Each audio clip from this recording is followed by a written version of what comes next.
one of my homegirls friend zoned me. She said, all right, I'll take you out the friend zone if you can answer this question. She said, why you want to fuck me? And I was like, because I like you.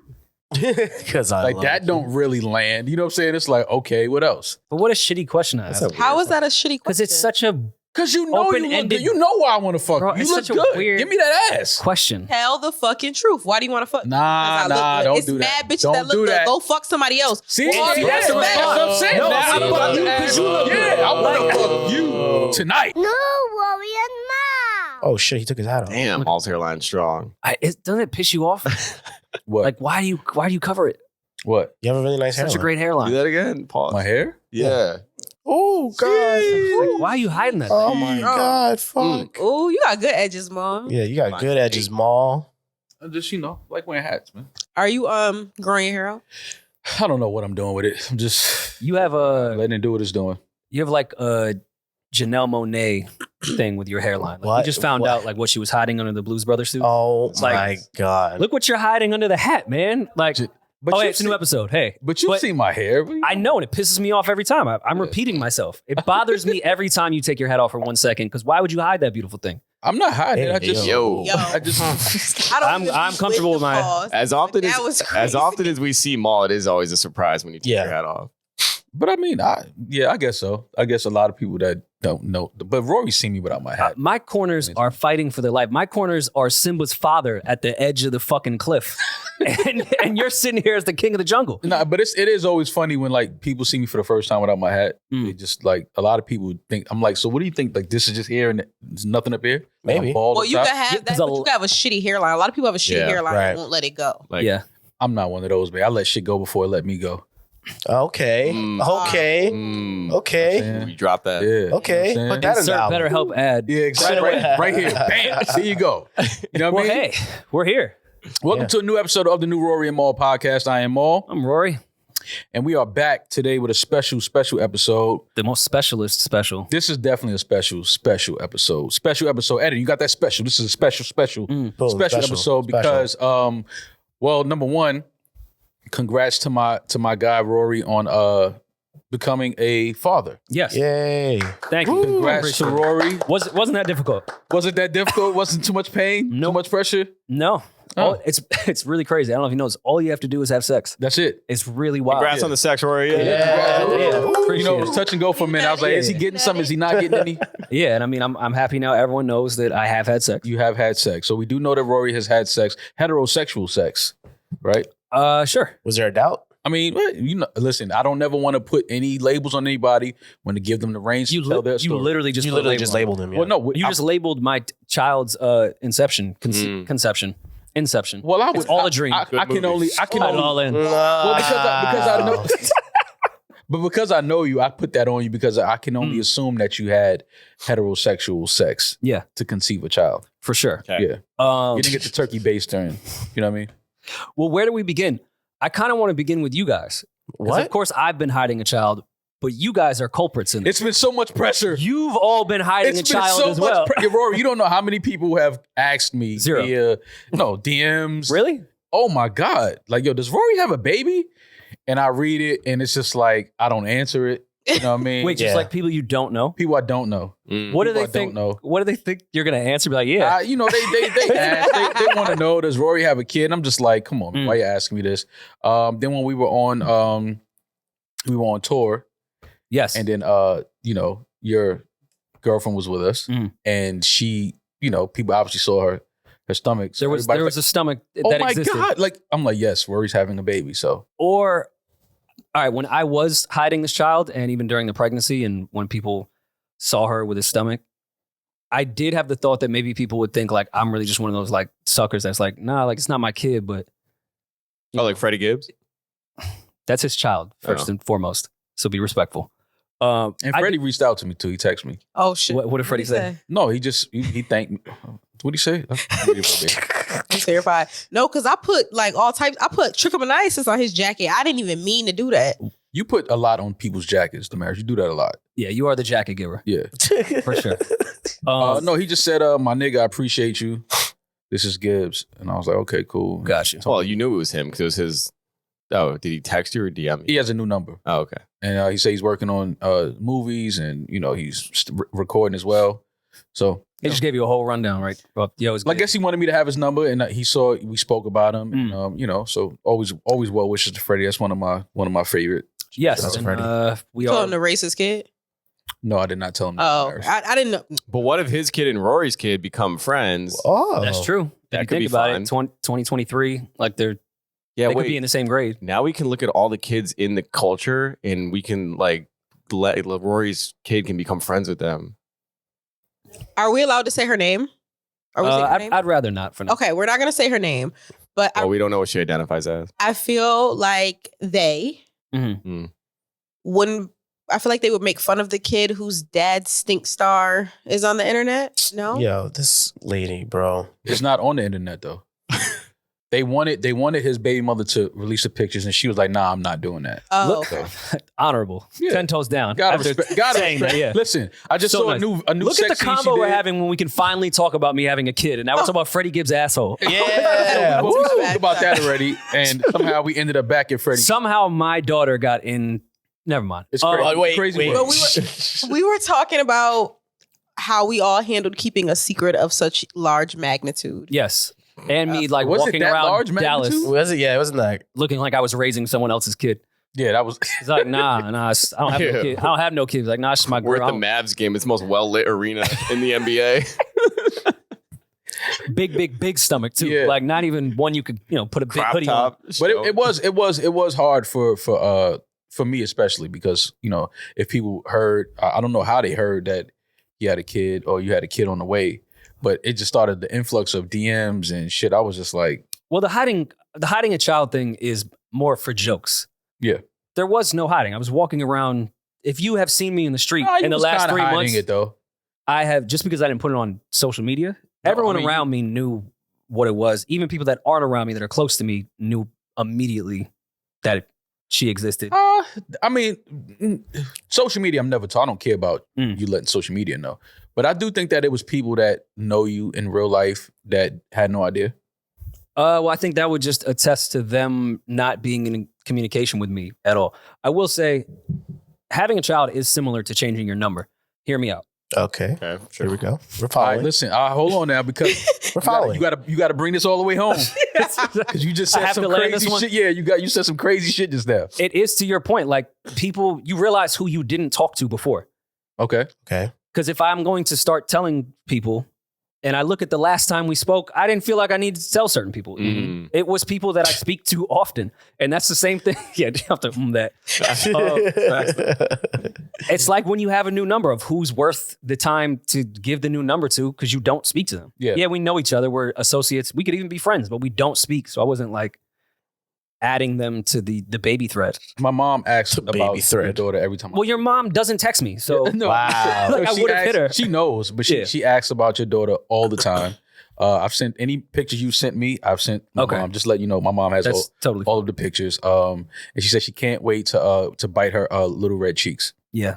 I mean, So my All mom right. is a biter. She Oh, she means her face. that's Oh. like yeah. Okay. She hugs Interesting. kids, kiss them, and kind of like just their cheeks. What does she do? Thank you, Mom. Yeah, she does their cheeks. A Any 1027. baby, I'm like, Ma, you don't even know this, man. Put this baby down. Like, whose baby are you biting?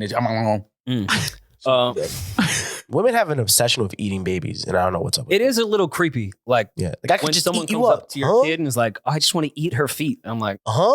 I mean, I feel you, but Demaris? She has Keep very, that- keep she has that to very yourself. delicious feet. She has very delicious. She has very delicious feet. She does. Yo, what is that? You've eaten her feet before? Yes, babies. That's what you do. You kiss them. That's little not what you do. toes. I've That never is- eaten a baby's feet in my life. Neither have I. Maybe it's like a woman thing. It's very much a woman It's thing. a girl thing. Okay. Yeah. just like keep that shit to yourself. But why y'all want to eat them? Because I've been in elevators with people and they're like, she's so adorable. I just want to eat her hands. I'm like, All right, that's weird. No, they're weird. Fam. Throwing a crock That's pot. See, when Mike Tyson said it, y'all said he was crazy. That's all Mike Tyson was slow saying. cook. That I was wanna a eat- grown ass man. yeah, So what? That You wanna person, eat put her her at kid? that person wasn't playing 375. corners with my Yeah. daughter in the That was elevator. a heavyweight fighter. Playing wanna eat quarters with your daughter. Yo, Mike said, I want to eat his kids. And then he said, Hamdulillah. I'm like, I don't think Allah will be like, Yeah. okay with you. I think that was haram right there. Yeah. No, he said, I want to eat his children. Praise be to Allah. I was like, Yeah. well, I don't think Allah agrees with this. Yeah. Not my religion, but I'm just Yeah. saying, I don't know if Allah is with you eating that gentleman's whole family.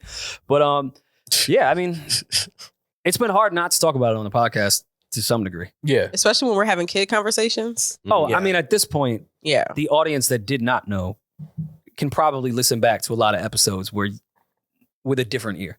Yeah. Yeah. Definitely like new father opinions. Yeah. At So, most so times.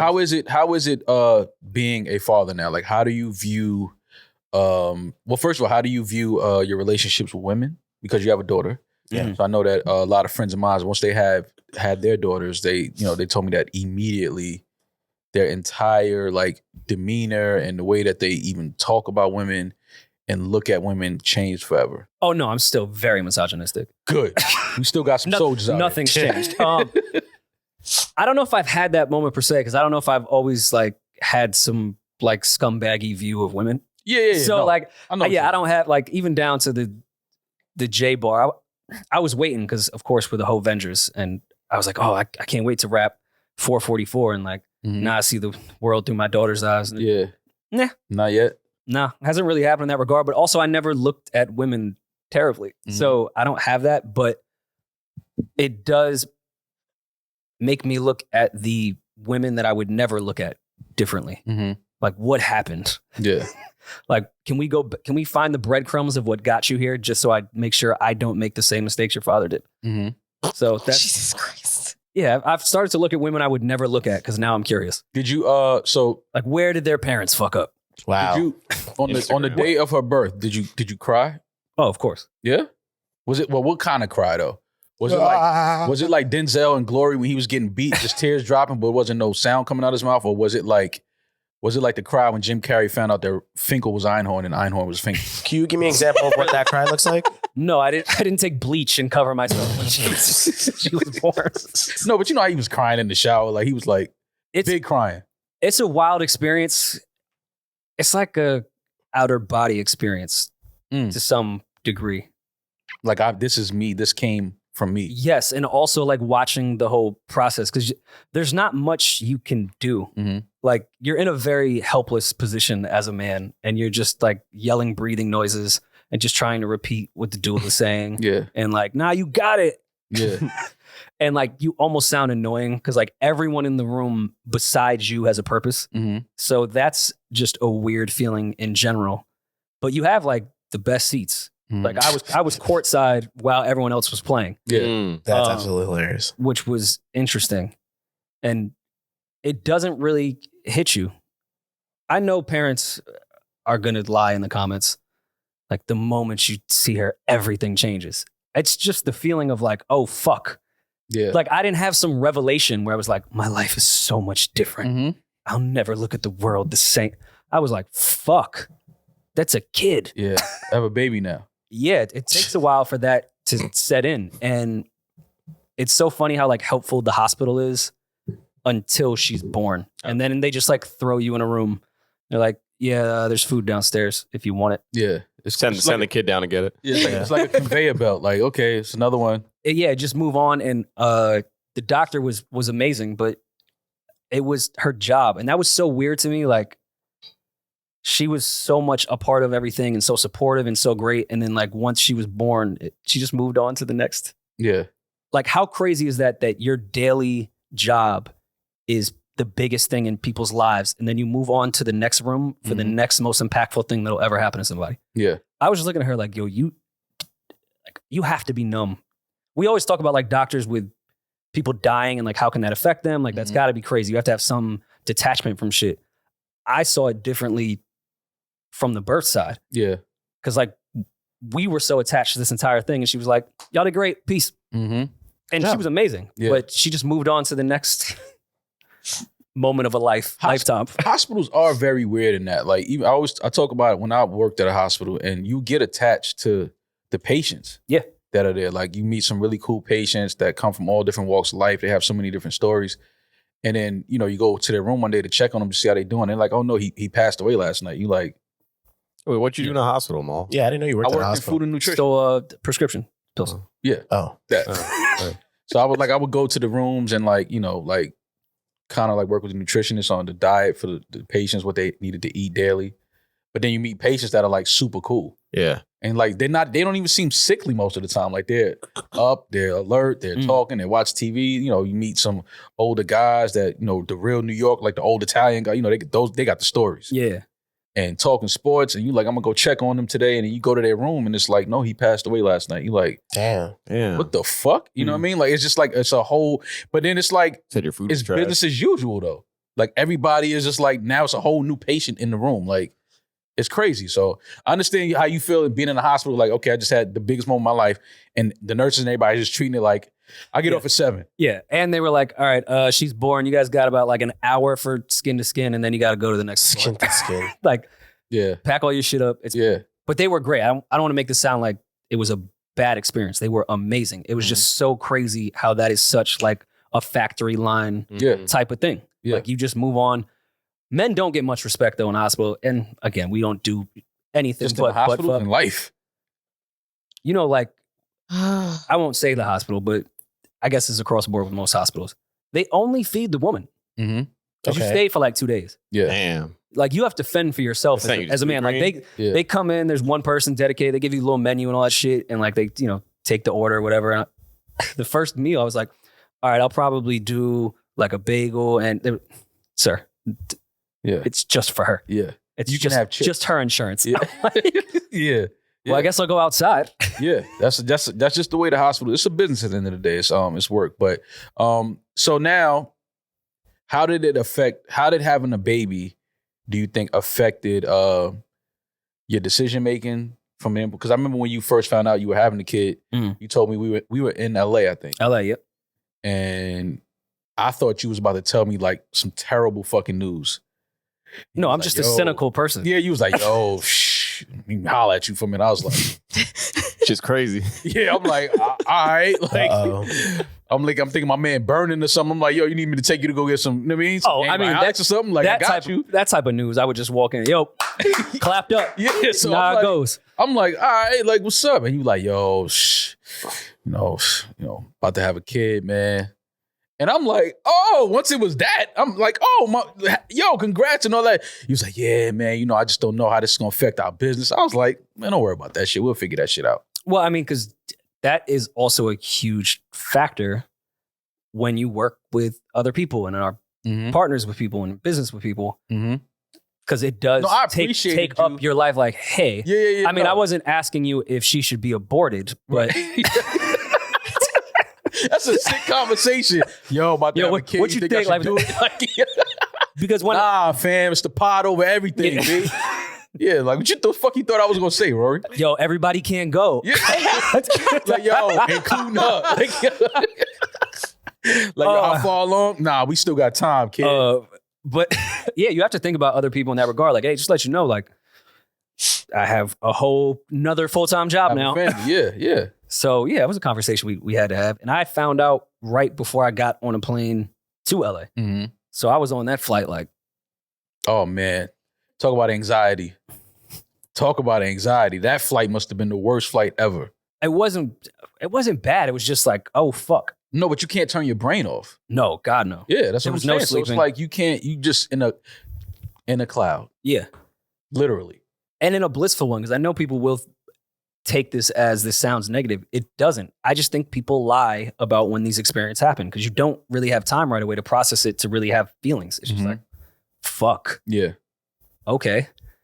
How do we adjust my entire life now? Which is not an easy thought right away. Right. Like, of course, it's the most amazing feeling, but it's also, all right, how do we adjust it so I don't ruin this kid's life and I don't ruin everyone else's that I work with?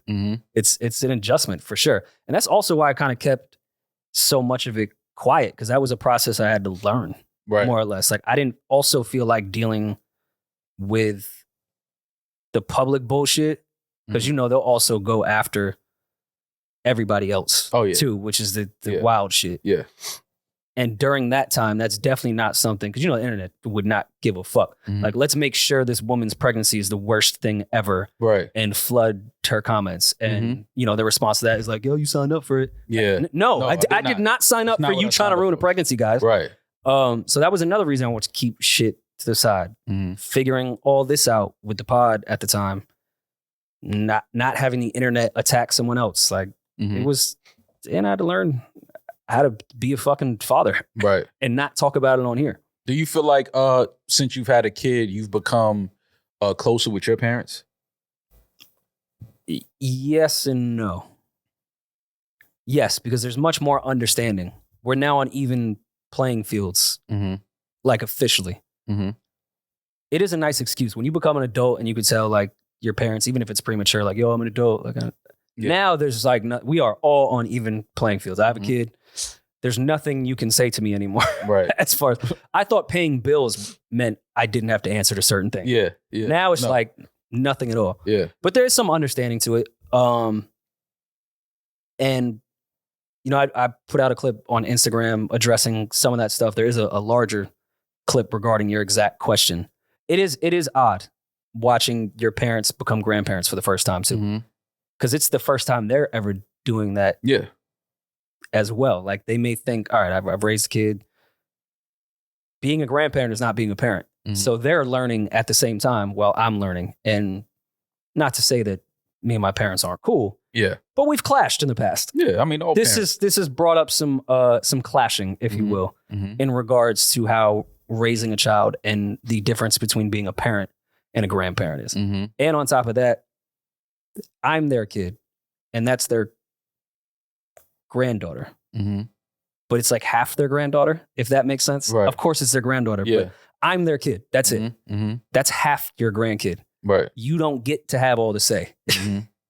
So, It's a thin line, like grandparents, because it's, yes, they've raised the child before you, Mm. obviously, but this is different in the sense of they're there to, you know, kind of enhance what you're doing. Yeah. And help you along the way. Like, this is your responsibility. We can give you pointers, we can, you know, have conversations and help you along the way, but ultimately you're the one that has to raise this child. They're there to just kind of like be the buffer for things you can't quite figure out yet. You know what I mean? and I was laughing with my mom, but I was like, serious? You know, like when you joke, but you're serious? Yeah. I'm like, Mom, you raised one kid 33 years ago. Stop walking in here like you John Madden. Yeah. Like shit has changed. Yeah. Like, Yeah. relax. Yeah. Yeah. I understand. You did a great job. Love that. But that was 30 years ago. Mhm. Things have changed a bit. You Yeah. haven't raised a kid in a long time. Yeah. So relax. Those X's and O's have changed. The game has changed. It's not the triangle offense anymore. Right. I remember when my twin sister, when she had her son, my nephew, naturally that's my closest nephew because Mm. that's my twin sister. So it's just a different bond there. And one of the funny things that we talk about is, yo, you ever going like beat him? Like if he like get out of line? And my sister's like, nah, I don't think so. And I'm like, yo, I don't think I would be mad if you did. Like it's weird. Like I got ass when I was growing up and I know I needed him. Like I deserved it because I was just bad. But like seeing my nephew do shit, I'm just like, yo, nah, you can't hit him. But you're supposed to, as his uncle, like be the scapegoat to get him out of trouble. Oh, for sure. Yeah. For sure. But as a father now, do you see yourself Hell. anything? Hell. You see what I'm saying? There's nothing. Like not there's even nothing like Amara can do. like a little bit. This is what I'm saying. Like, so to me, there's nothing my sister could call me and tell me my nephew did where I'm like, I feel like I have to yell at him. I'm definitely never going to like hit him. Like that's out. And I would be mad if my sister called me like, yeah, I just had to pop him. I'm like, why you hit him? Like I'm there and that's not even my child. And like it's so weird once you get older, because I thought this even before she was born. But I like hitting a kid, even though I was an advocate at one point. It's It's deserved. I'm still a huge app. Some of y'all need your ass beat. It's a way to solve things. It's not. Like, what a terrible way to just break trust as a little kid. Like, Yeah. some giant is just going to hit you and you. It's like, the what is- craziest, that concept is like the most helpless. craziest shit in the world. And then, like, God forbid, all right, this is crazy, right? Imagine if my daughter was in here and Baisley was in here. If I hit Baisley, y'all be like, yo, what the fuck is wrong with you? Yeah. If you hit your kid, it's like, it's cool. She probably did something weird. But I just can never see a dad hitting their daughter. Yeah, that's next level. You know what I mean? Like that's just like, yo, what the fuck? But I would feel the same way if I had a son. I couldn't see myself hitting my son. Yeah, I think that's something that our parents it was just handed down generationally. Like you just supposed to like spank a kid when they get out of line, they do something bad. But I just think that there's way more progressive. Like I told you, the thing that hurt me more than my mom ever beating me was when she didn't speak to me for like 5 days. It's a long time. Same. Yo. But that's cruel though, Mal. You know that, right? How old were you? I was like 17, 16. Okay. No, that's fine. Yo, 5, no, in the same house? What you do? Psychological warfare. I like it. I think I just like, I failed like 2 classes or something like that. And like, my mom was just like, all right, like. She hit you with the, I'm not mad, I'm disappointed. It's no talking to you. Like, okay, cool. You know everything. Yeah. And just 5 days. I'm talking about, nigga, it wasn't, the stove was cold. Like, nigga, it wasn't no eating, no cooking, no nothing. Like, my mom came home from work, straight in her room. Didn't say nothing. And I'm just like, yo, this is crazy. Like, I hear her on the phone in the room laughing with my aunts and all of them. I'm thinking that's like, yo, she all right, she in a happy mood. I go knock on the door. I hear, hold on. Like, she on the phone, like, hold on. What? I'm like, damn, she's still mad. Like, Wait, Jamala ain't eat either? nah, she ate. Oh, okay. She ate. She didn't fail her classes. Yeah, nah, she ate. She ate. Like, we ate, but it wasn't like, I was used to like home cooked meals. Yeah. Yeah. Only time my mom didn't cook is she would ask us if we either wanted her to cook or did we feel like eating outside. Like, go to a restaurant, go to, somewhere and pick up some food. But when your mother's not told, when my mother's, because my mom is the mom that's cool with everybody. Like, everybody, people still call my mom to this day. I can't imagine your mom not. Yeah. So my mom not speaking to me was bro, that hurt. I was like, yo, you could just hit me. Like, go get a belt. Yeah. My mom's gave me a classic ass woman with a tennis racket one time. I don't know where she got this tennis racket from. I never knew She my mom don't played play tennis. No, my mom don't play no fucking How was tennis. her backhand? Incredible. I was like, yo, she came out the room. I'm like, I'm looking like, where did you get that? She was training with Richard Williams. Yeah, I'm like, where the fuck did you get it? And it was a nice tennis racket.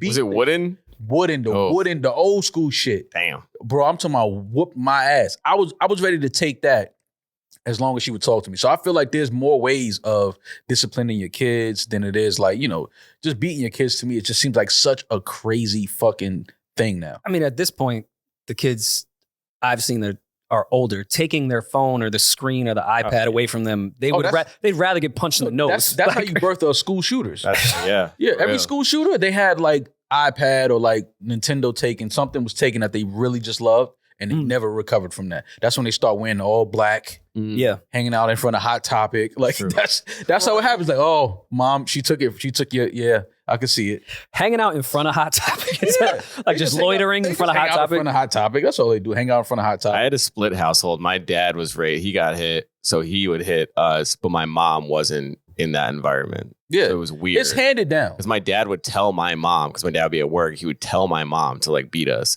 Well- and we would start laughing because she was terrible at it. Yeah, like She would like miss. We'd like roll on the bed. She'd like the belt would just start slapping the pillow. ow. Yeah, but literally Kendall and I, my brother, would just be like, oh shit, oh god, no, stop it. And then my dad would come home and fuck us up. before my mom stopped talking to me, I think the reason she didn't hit me that time was because the last time she had tried to like hit me with the belt, like she hit me and I was just looking at her like it didn't even hurt.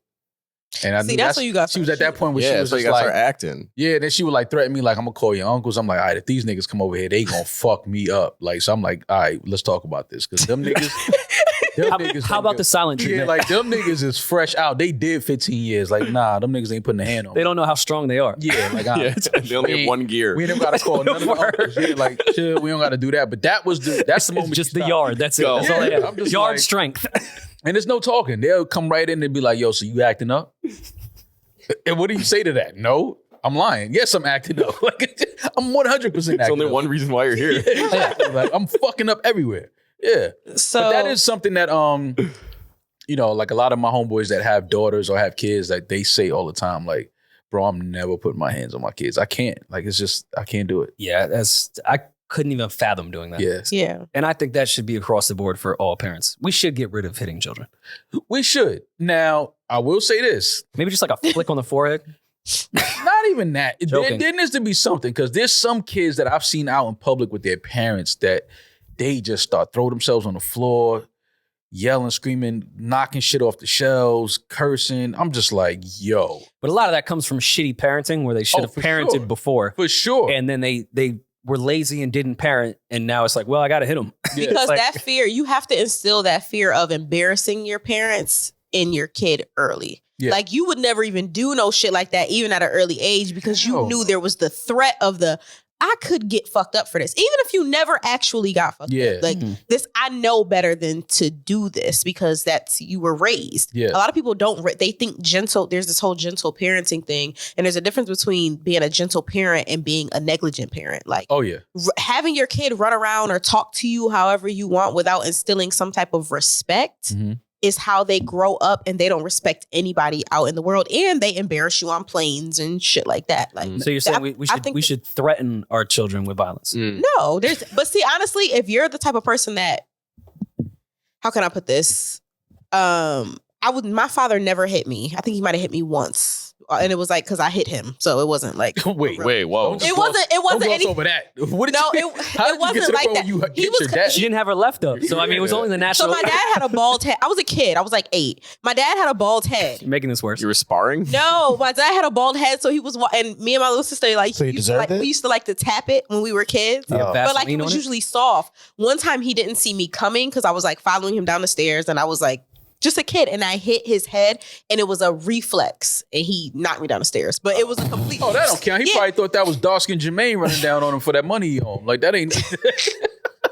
Yeah, he didn't mean to hit. No, my father was very big. Like when my mother hit me, he said, "Yo, if you or your mother or your sister ever put their hands on my daughter again, I will knock all you bitches out." Like he didn't play. Oh. Nobody could put their hands on me at all. What a great guy. That's No, he didn't play about that. Like great father he right there. Great father of the year. Father of the Anyway, decade. Don't touch my daughter, but all the women in here, I would fuck all of y'all up. flying knee to everyone's face.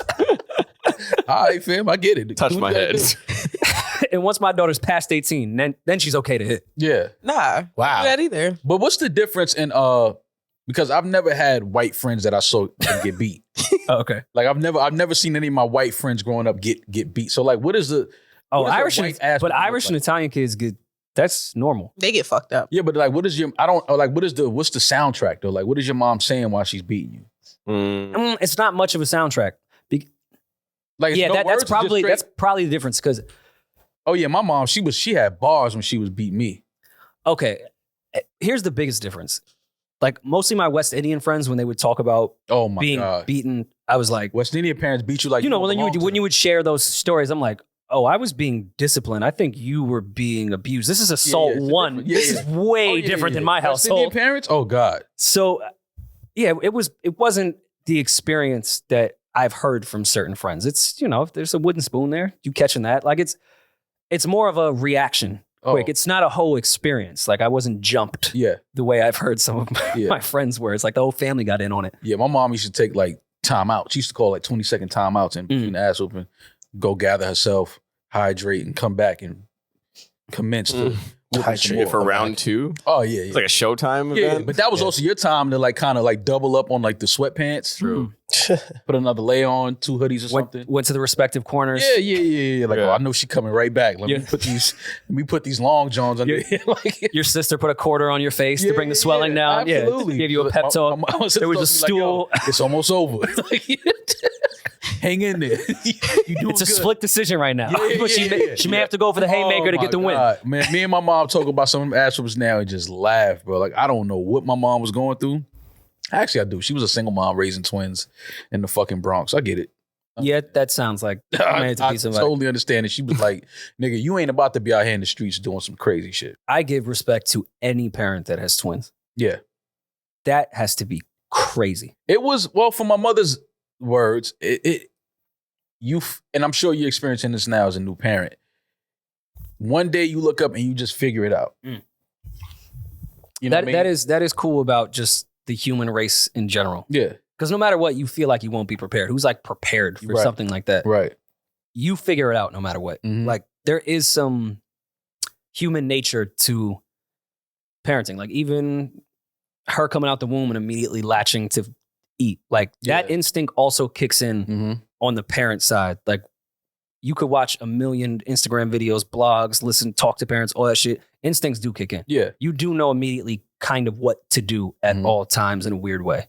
So that has kind of been cool to see what like animal instincts exist. 'Cause, Yeah. I mean, I live in a first world country. Mm-hmm. My animal instincts don't kick It's not in. the same. Only bar fights to the kick in. It's like- That's when you know exactly what so to do. that's actually been cool to like see how your mind kind of just knows what to do instantly when certain things are happening, even though you haven't been trained for that type of shit. But it was funny. I was in an elevator with my daughter, and there was a woman in the elevator as well. And she was like, oh, you have to understand, I was on like the 25th floor. It wasn't a long elevator ride. She's like, oh, she's so cute. Yeah, I have twins. They both feed at different times and they both sleep at different times. Like, no hello, like nothing. She just needed to get that off. She had to get that shit off. And I didn't even know what to say. I was like, damn. Yeah. That sucks. Yeah. So no sleep for you, huh? Yeah. That's how it was with my mom. She said it was the same thing. Like when one would sleep, the other one would be up so she could feed. Jesus Christ. So it was like almost having one at a time. It wasn't always two. So you have to think about that though. You have the twin gene. I have the, but I think it skips. Does it skip? I mean, I know it's a I know what they house. say. But I don't know, but the twins do run heavy in my family. I have a bunch of twins in my family. I have twin nieces and nephews. So I know there's a great chance that I'll have twins. But whatever I have, I know I'm gonna have daughters. That's just my karma. That's your karma? Yeah. Elaborate. Well, because my biggest fear is my daughter's bringing home a kid that was anything like me in high school. Like, you know, like on the surface, it's like, oh, respectful gentleman. As soon as that door closed, like, yo, come on, just touch it. Like, wow. You know the ones that you like, yo, he's such a nice young kid, respectful, very well spoken, Rory just had a daughter. Well groomed. Yeah. Like, and as soon as your mom sound like she in there sleeping, he in there pants to his ankles. Oh my gosh. So I just know that's my karma. Man. I knew Rory was having a daughter the moment he texted me. Yeah. Oh, the moment he even so did said I. that, But I wanted a daughter. Yeah. When I got that news, I wanted a daughter Girl dad. immediately. Yeah? Yeah, mainly, and this is a very selfish What did she reason. want? Did she want a girl as well? Because I hear that mothers, like women always usually their first one, they want a boy. She was cool. It's a little easier. She was cool either way, and I was cool either way as well. But I did kind of want a daughter, mainly because I had watched my father's only sister take care of their father while all the uncles.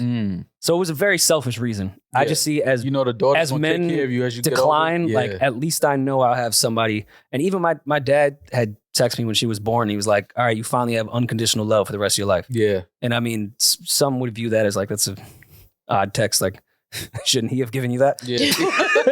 Should have came from you, sir. I was like, wait, finally got it now, son. I didn't have it. Yeah. That's you mean you didn't have it to give me? Like, Dad, you never loved me. My dad loves me for sure. He really did send that text, but that's 100% true.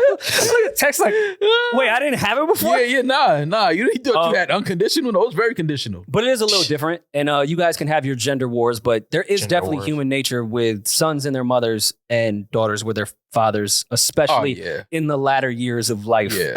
So, absolutely. I mean, that's nice to know. I don't know if Demaris is going to take care of me when I'm old. So she probably will. Demaris is your daughter. I probably won't. Demaris that shit on me. She might put some baby powder on your balls and give you a bath or something like that. That sounds about right. That's exactly what I was thinking. Will And HR exist at that time? But funny shit is y'all are not that far apart in age. Like that's At all. That's why I'm like, wait, we're both gonna be old, and his daughter will be taking care of both of us. But how is it? I meant to. I don't think me and you have had this conversation yet, but that daddy daughter thing that you mentioned, like it gets strong. Like as you get older, like it gets stronger. Like your money no longer belongs to you. Being a daddy's girl is my favorite part of like being alive. Y'all got to see Rory's face on YouTube. You had a nepo baby. For sure. I already have. What if she wants to do nothing involved? Doesn't matter. She just exists. She's a nepo baby. Yeah. For sure. Should have named her Nepo. Ooh. Is that how that goes? Napa would have been a good hipster name. Naming your child Napa is crazy. It's a hipster name. No. But yes, that whole daddy daughter, like, are you ready for that? Because it doesn't stop. People say, oh, when it gets 18, it does not stop. I just asked my dad for money like 20 minutes ago. Of course I will, but the marriage understand that as men, we know that that's all we're on this earth for. Oh, for sure.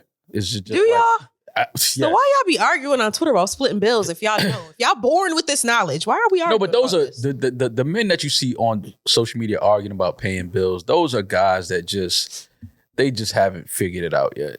Those are usually younger guys that just like, They're like, oh, what you mean? I'm gonna go half on the homie with the dub for the weed. No, they still arguing about going on half a weed. Like them, you don't want to argue with them type of niggas. Like, but men know, like, I'm here to provide. I'm here for security. I'm here to, just make things easier for the women in my life, not just my mom or my daughter, just like the women in my life, my cousins, you know what I'm saying? Shit like, that's just what we here for. And it's not just money. There's a different type of security. Like when your dad uplifts you as a girl, like there's a different type of, like, I can go out into the world and I'm not afraid to fail at mad shit because I know, like, at the end of the day, I can go cry to my dad and money aside, he'll be like, it'll be okay. I'll never forget one time we was out and it was like a group of girls that was hanging out with us. And it was one in particular that was like, she was cool, but she was like more standoffish, not really like turned up as much as her homegirls. So I start talking to her, like, I'm like, yo, what's up? You all right? Like, what's going on? Like, you seem like you a little, like, you're not feeling the vibe or whatever. And she said, no, I'm cool. Like, she's like, I'm just chilling. Like, I'm not the stand on the table, dance type of girl. Like, I just be chilling. So I said, oh, okay. I said, you got a boyfriend, huh? She said, no, I just was raised by a good father. I said, you know what? I understood what she meant, though, in that moment. Not saying that the other girls weren't, but she was more so saying, like, I'm not going to even open the floor because we could have a conversation. When women are out and they're enjoying themselves, or, whatever type of environment it is, men know which women to approach and how to approach them. And ones that don't have fathers. And ones that don't have fathers. Yeah. You could just tell, like, it's y'all can y'all really tell? Oh, 100. What? I know the girl that, nah. What? She will have this shit surrounded in 10 minutes by a bunch of niggas that did time in the 70s. Like, you just know. You just know. Like, yo, like, nah. And then when she said it, I laughed. And she said, no, like, I don't even want to open the floor to a guy even halfway disrespecting me. Like, if I get on this table, I got a dress, skirt on, I start dancing, shaking my ass, a dude come and lift my shit up or grab my ass, it's going a whole different way now. So I'm going to just sit here, chill, I'm drinking, having a good time with my girls, but I'm just not going to go that far because I know where it's going if somebody disrespects me. And I don't want to even open up the floor for disrespect. So I understood what she meant. I was like, you know what? That makes perfect sense. It was funny the way she like delivered it, but I know what she meant. Like, nah, man, because if somebody disrespect me here, it's going to go a whole different way. I do think this next generation of kids this may be my naive prediction, may end up being a bit more private than this generation now. Because my parents didn't have social media. So I could post a lot of shit on my social media and my parents would never really see it. This next generation, even if Instagram is gone by the time my daughter is in her teens, I grew up with social media. So I'm going to probably move on to the next social media app that she's going to be on. My parents are just discovering Facebook. Right. Like, that's not part of their world. We're going to see everything they post no matter what. Oh, yeah, they're about to get these new kids. So I think these new kids where everyone is like, oh, kids are going to just put everything on the internet. I think that shit is going to change. I really think it's going to change. I think they're going to start living off social media in some degree. Because how could you get your shit off when your parents see everything? They're on the same app as you. So I'm terrified in that regard because I won't be able to see everything. But I mean, you can't have that anxiety all the time. You just have to trust that you raised your kid all right. And still certain things in them, certain levels of morals and things like that, and know that, sometimes there's strength in privacy. Yeah. And just don't stand on the table with your ass out. It's French toast on the table. Your feet shouldn't be there too. Like, you know what I mean? It's just not it's not the environment. Have fun. Like, you teach your kids to have fun, but be safe, be smart. But you want to open up that floor for your kids to feel like they can talk to you about anything. Oh, for sure. You know what I mean? Like, you want to have that dialogue, like, yo, you can tell me anything now. The first time your daughter tells you she's dating. Well, we can go back to your point of being the nice Eddie Haskell guy. Reference way too old, sorry. Leave it to Beaver. I've made peace with that already. Have you? See, you could say you made peace until No, as long as it's a safe environment, come on, I'm an adult now. Of course, my daughter eventually is going to want to date and consume herself in those types of activities. Like, I'm not dumb. You gonna shoot him? If it's anything but consensual and not safe, of course. Yeah. No, absolutely. Like, I'm right behind you. For sure. Yeah. Oh, no, we pulling up. But, I mean, Julian's you gonna have gotta, the gun. like, allow them I'll pull the trigger. to live in that world. Because the same way Demaris was like, can y'all spot the girls that didn't have fathers? We also can spot the girls that were so sheltered and protected their entire life. Yep. And the moment they walk outside, it's like, oh, that's going to be the hoe. Because she has been... That's the ones that suck it sloppy. Like, they have been so protected and so much under that father microscope of like, you can't go out, you can't do anything, you can't even explore who the fuck you are. And then, of course, they're going to become an adult. Yeah. And they're going to go off on their own. It's like, well, I need to experience the last decade of shit I wasn't able to. Right. So that scares me more. I'd never want to be that father. And that girl, or even guy to some degree, has no relationship with their parents to talk about that stuff. Mm-hmm. I would like my daughter, when she becomes a teenager, to be able to talk about those conversations. Like, if there's some guy that is like you and is like, yo, he was in the room saying, touch it, touch it, touch it. I want to be able to have that conversation. Yeah. I don't want to be like, yo, don't ever fucking talk to a guy, all right? No, Like, you gotta see. I'm different. I'm like, that's just not good parenting. That causes... all boys have AIDS. Whoa. Damn, things have changed since cooties. Yeah. No. Yeah, You're right, we went too. from cooties to High AIDS. stakes. Yeah. Yeah. Don't kiss them, don't hug them, nothing. Yeah. We're just big AIDS. They have AIDS. And you're the only guy on earth that doesn't have that doesn't have Got it. you. That's cool. Built different. Yeah. Until they're older, you be like, listen, I had to, It's like that I had to Will instill Smith that fear. You got the AIDS vaccine. Yeah. there you go. You got to instill that fear, like just with daughters, because it's just different, man. Like, having a boy, having a son, it's just things happen, and it's like, okay, my boy can defend himself. He could, get out of certain situations. With women, because women are usually softer and just more, Oh, she's gonna box. I mean, well, yeah. Even if you have a active athletic daughter into sports and things like that, it's just a lot of fucked up people in this world, man. You know what I'm saying? And then, that's what we're here for. That's why men are supposed to protect, provide security, and things like that. Because just women are just out here sometimes, and they're going somewhere with their girls and they think it's all good, and then you have a bunch of dudes that's going in on some different type of agenda. Mm-hmm. And now you got to get out your bed with your boys and go shoot shit up. But Like- see, this is what always confuses me when men say, "Oh, I'm so scared to have daughters," because of things like that, right? They're so afraid of their daughters being victims. But I never hear men be afraid of their sons being predators. Can we stop with that narrative? I understand it when women say that, but you're talking to us. I'm not. Oh, but we have a podcast, so we're talking to For sure. millions. But What's good, y'all?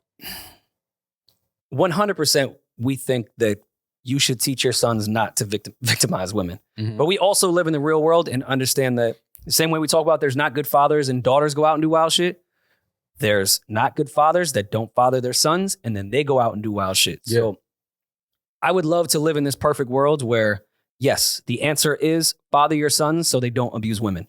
Completely agree. Mm-hmm. I also live in the real world.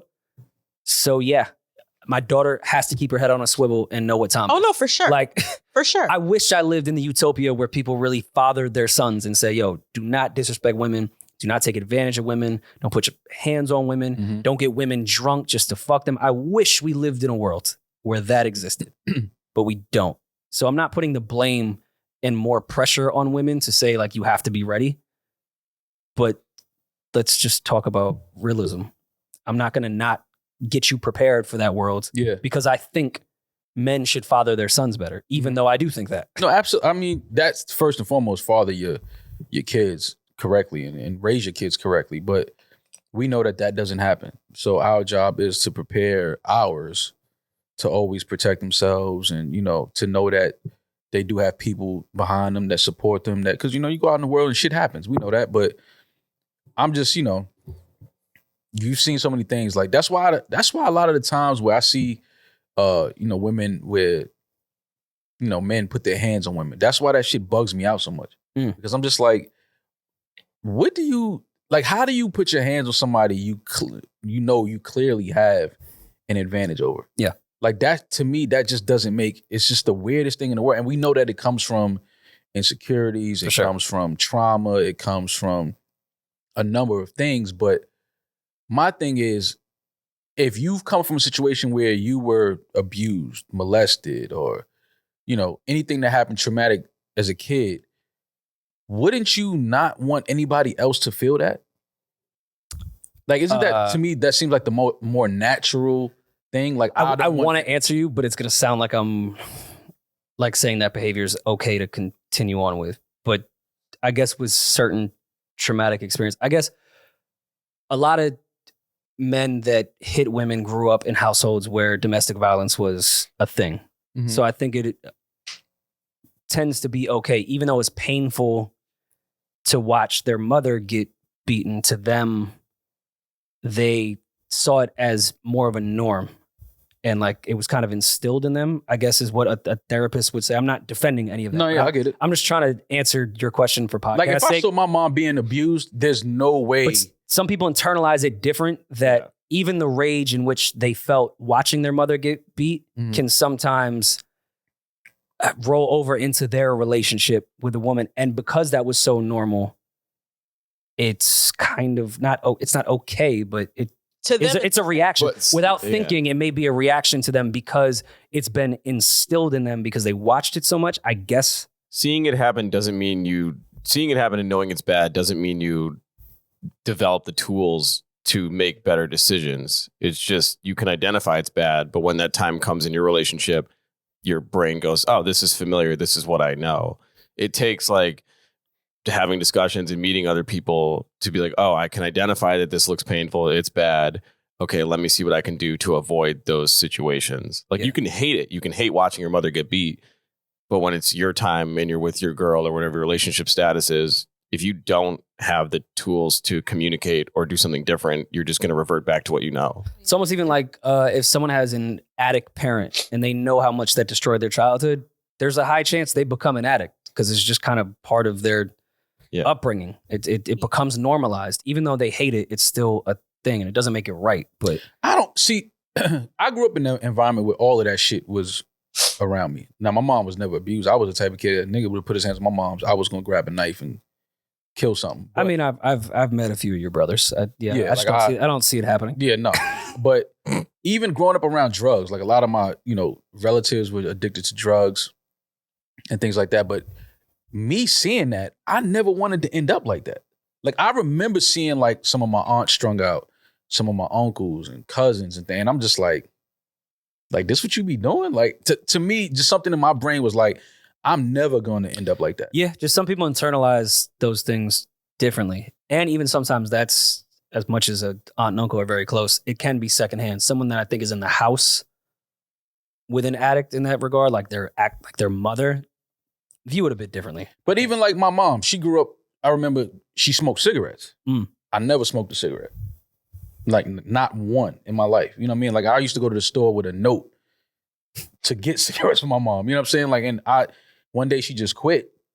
But like I never smoked. That never made me want to. And that's one thing my mom always said, like, yo, I love the fact that you never smoked a cigarette. Even with weed.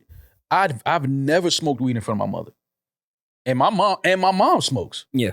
Well, Mo, you're also not an easily influenced person, and you don't have an addictive personality. No, I understand that, but I feel like a lot of people don't either, though. But I do feel like a lot of people, they fall into this thing where they're trying to fit in. They don't know who they are.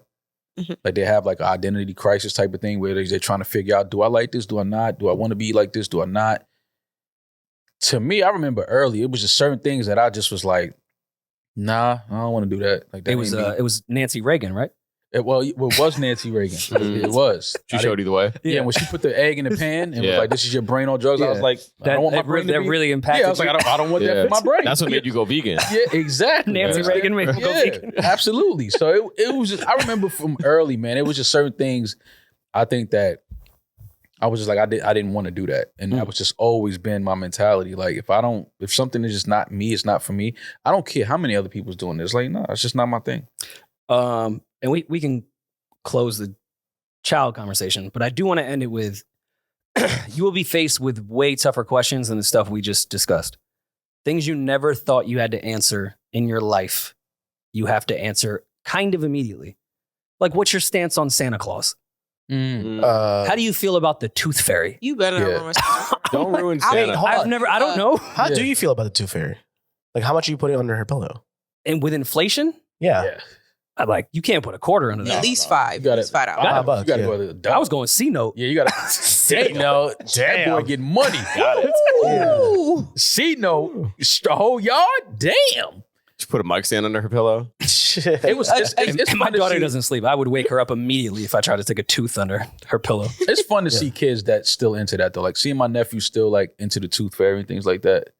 That's fun. It's kind of like, okay, you still believe in that. I think my niece just got the news broken to her. I think. Damn. That I it's think so. My they're not mom real? called me about it a while ago. I think she's really smart. And I think she kind of figured it out like on her own. Mhm. And she was like, it's whatever. She was like, thanks, mom and dad. Like she was like more grateful that her parents were doing I this think for you her. have to let kids have that because that promotes an imagination. It to me, it promotes creativity and things like that. So I think that Santa Claus and things like that. Now, as you get a certain age, I'm going to say it has to be a younger age that you cut it off. yeah. Because at what age could you have used Google? Which that's the thing. She's smart enough to, she could have Googled. Because I feel like I believed in Santa at an age I probably could have Googled had I had Google and a computer. Well, somebody has to insert the seed of doubt before you Google it. Are you seeing what I'm saying? Like, if I just know that the color red is the color red, I'm not going to Google, is the color red really red? You're not going to do that because you know it is fact. Somebody has to implant that seed of doubt. But I was also like a weird, inquisitive kid where I always wondered, still believed, but I was like, how does Santa do all that? Mm-hmm. If I had Google at that time to my disposal, I'd be like, how does Santa bring presents to everyone? Knowing that. And then I'm sure the first Google search would be like, yo, that shit ain't real, bro. Yeah. And then there'd be a whole Reddit page and be like, you should join QAnon. And it's like, Now you're somewhere you never even intended to go, right? so that's almost what scares me with holidays of like, what if I send my kid down a rabbit hole on Easter that they don't need to be in?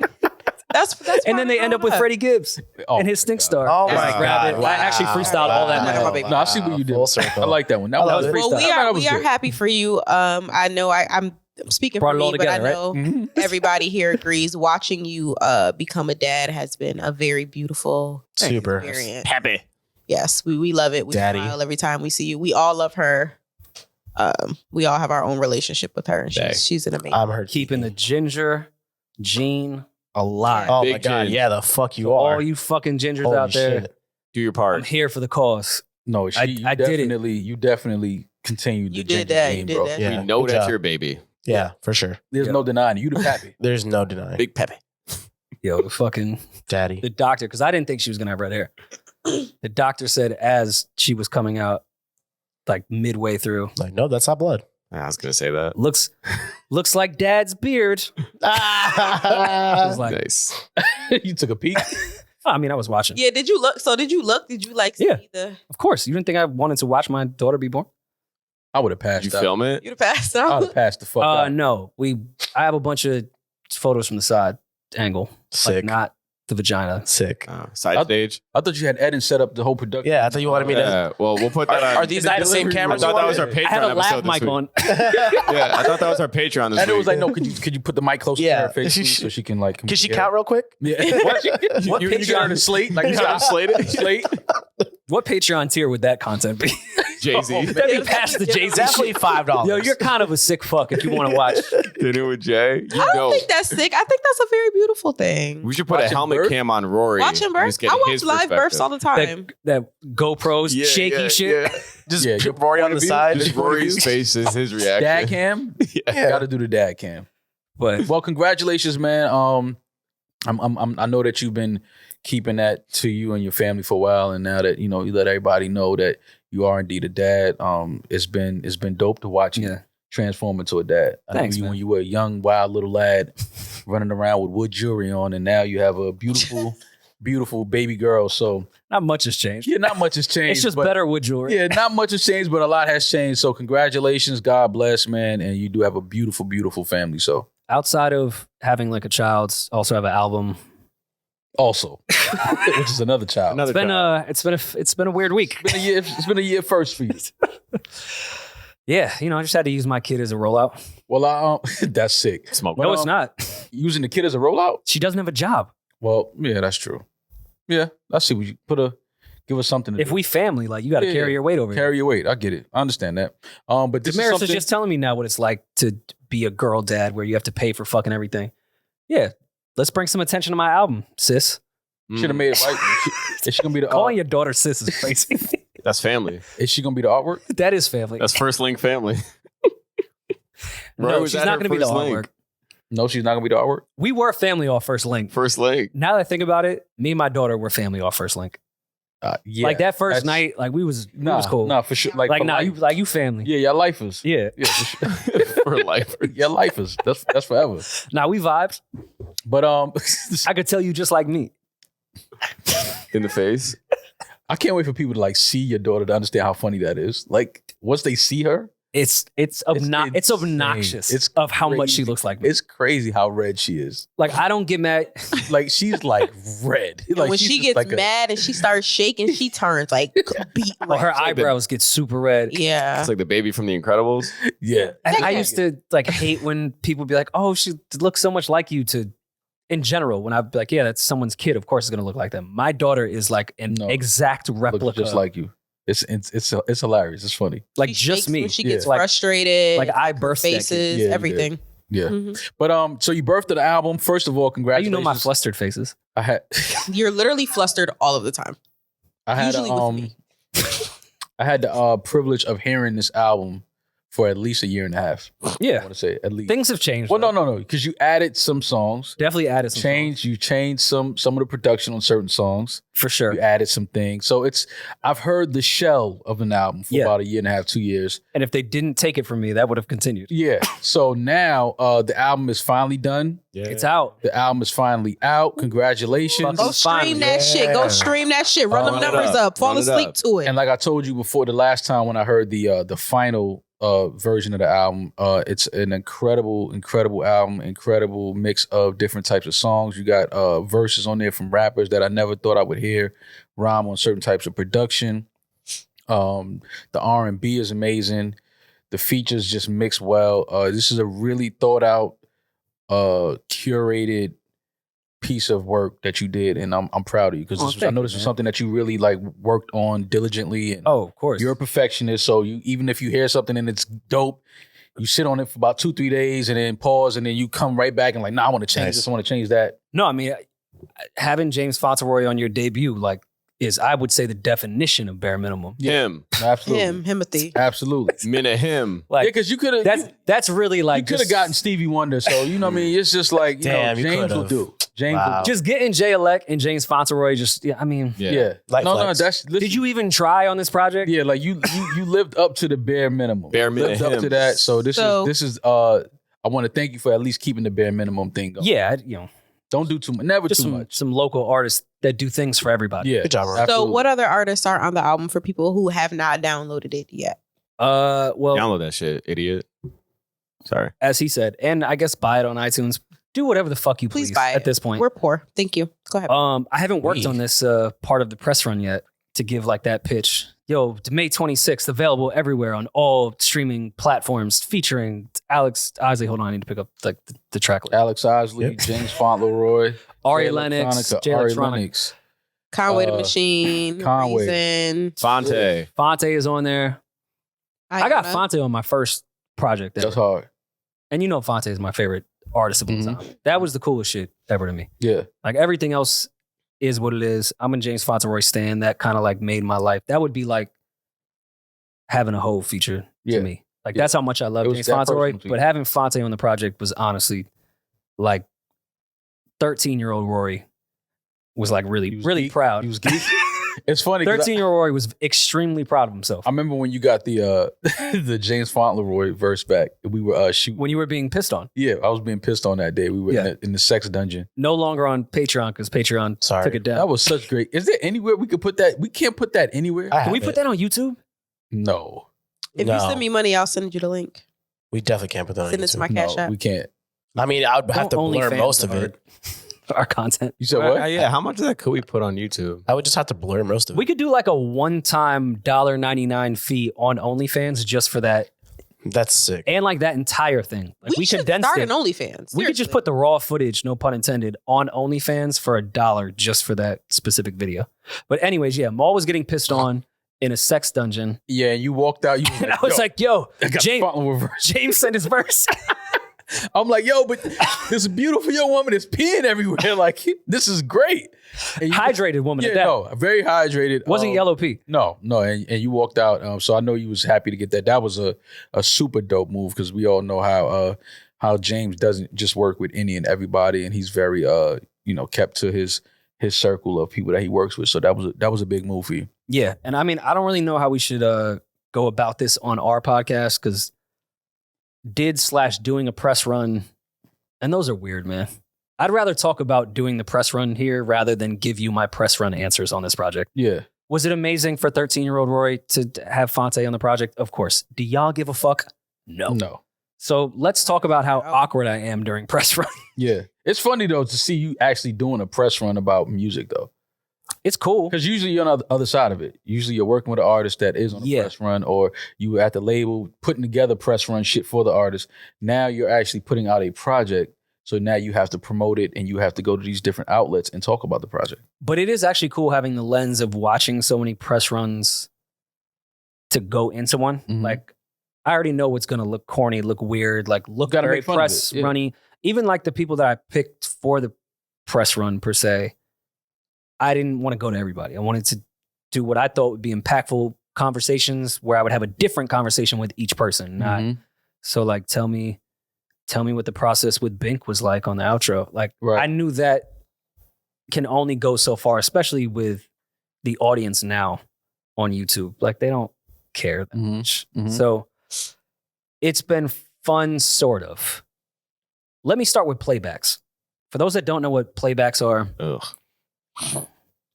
I'm not going to co-sign Julian's even though I feel it internally, because I am appreciative of playbacks. For those that don't know, playbacks are you get on Zoom since COVID. You used to do them in person. Now, no matter what, they're on Zoom and you have, it could range from 7 people. In some cases, it's 20 people. Yeah. And they're all from different offices, whether it be New York, LA, Nashville, Atlanta, and it's the DSPs. And you play them their album in hopes that they will support it. They introduce everyone from each department, and you kind of run through that entire thing, which I am extremely appreciative of, and I do think people care about them. But boy, are they the most awkward fucking things ever. Yeah. One, the sound is insane. No matter what, they've tried to find ways to do plugins, all this shit. The sound is not going to do nothing. It's Ali terrible. can't figure out how to make playback work. It's trash. It's trash. It's always trash, which is all like weird to begin with, especially when like with an album like mine where it's mostly live instruments and like you can't hear certain shit and you don't want to come across as that guy. Like, hey, do you hear the chime on that one? Did you hear the triangle? Because I know you can't. Right. You're right. Then there's the awkward position of you don't know what beat everyone is on because it's just an array of Zooms. Everyone, it's like the Brady Bunch. And you play the record like, hey, this is this record.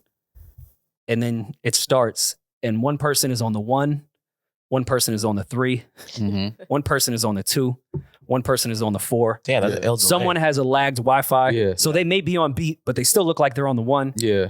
And you're just looking at faces off something that you've like worked on forever. It fucking tears. And they're at their desk and they are busy. Like, they have shit going on in their life and their job as well. And I'm sure that an email just came across their shit like, yo, playback, need you here. They don't know who it is. They don't care.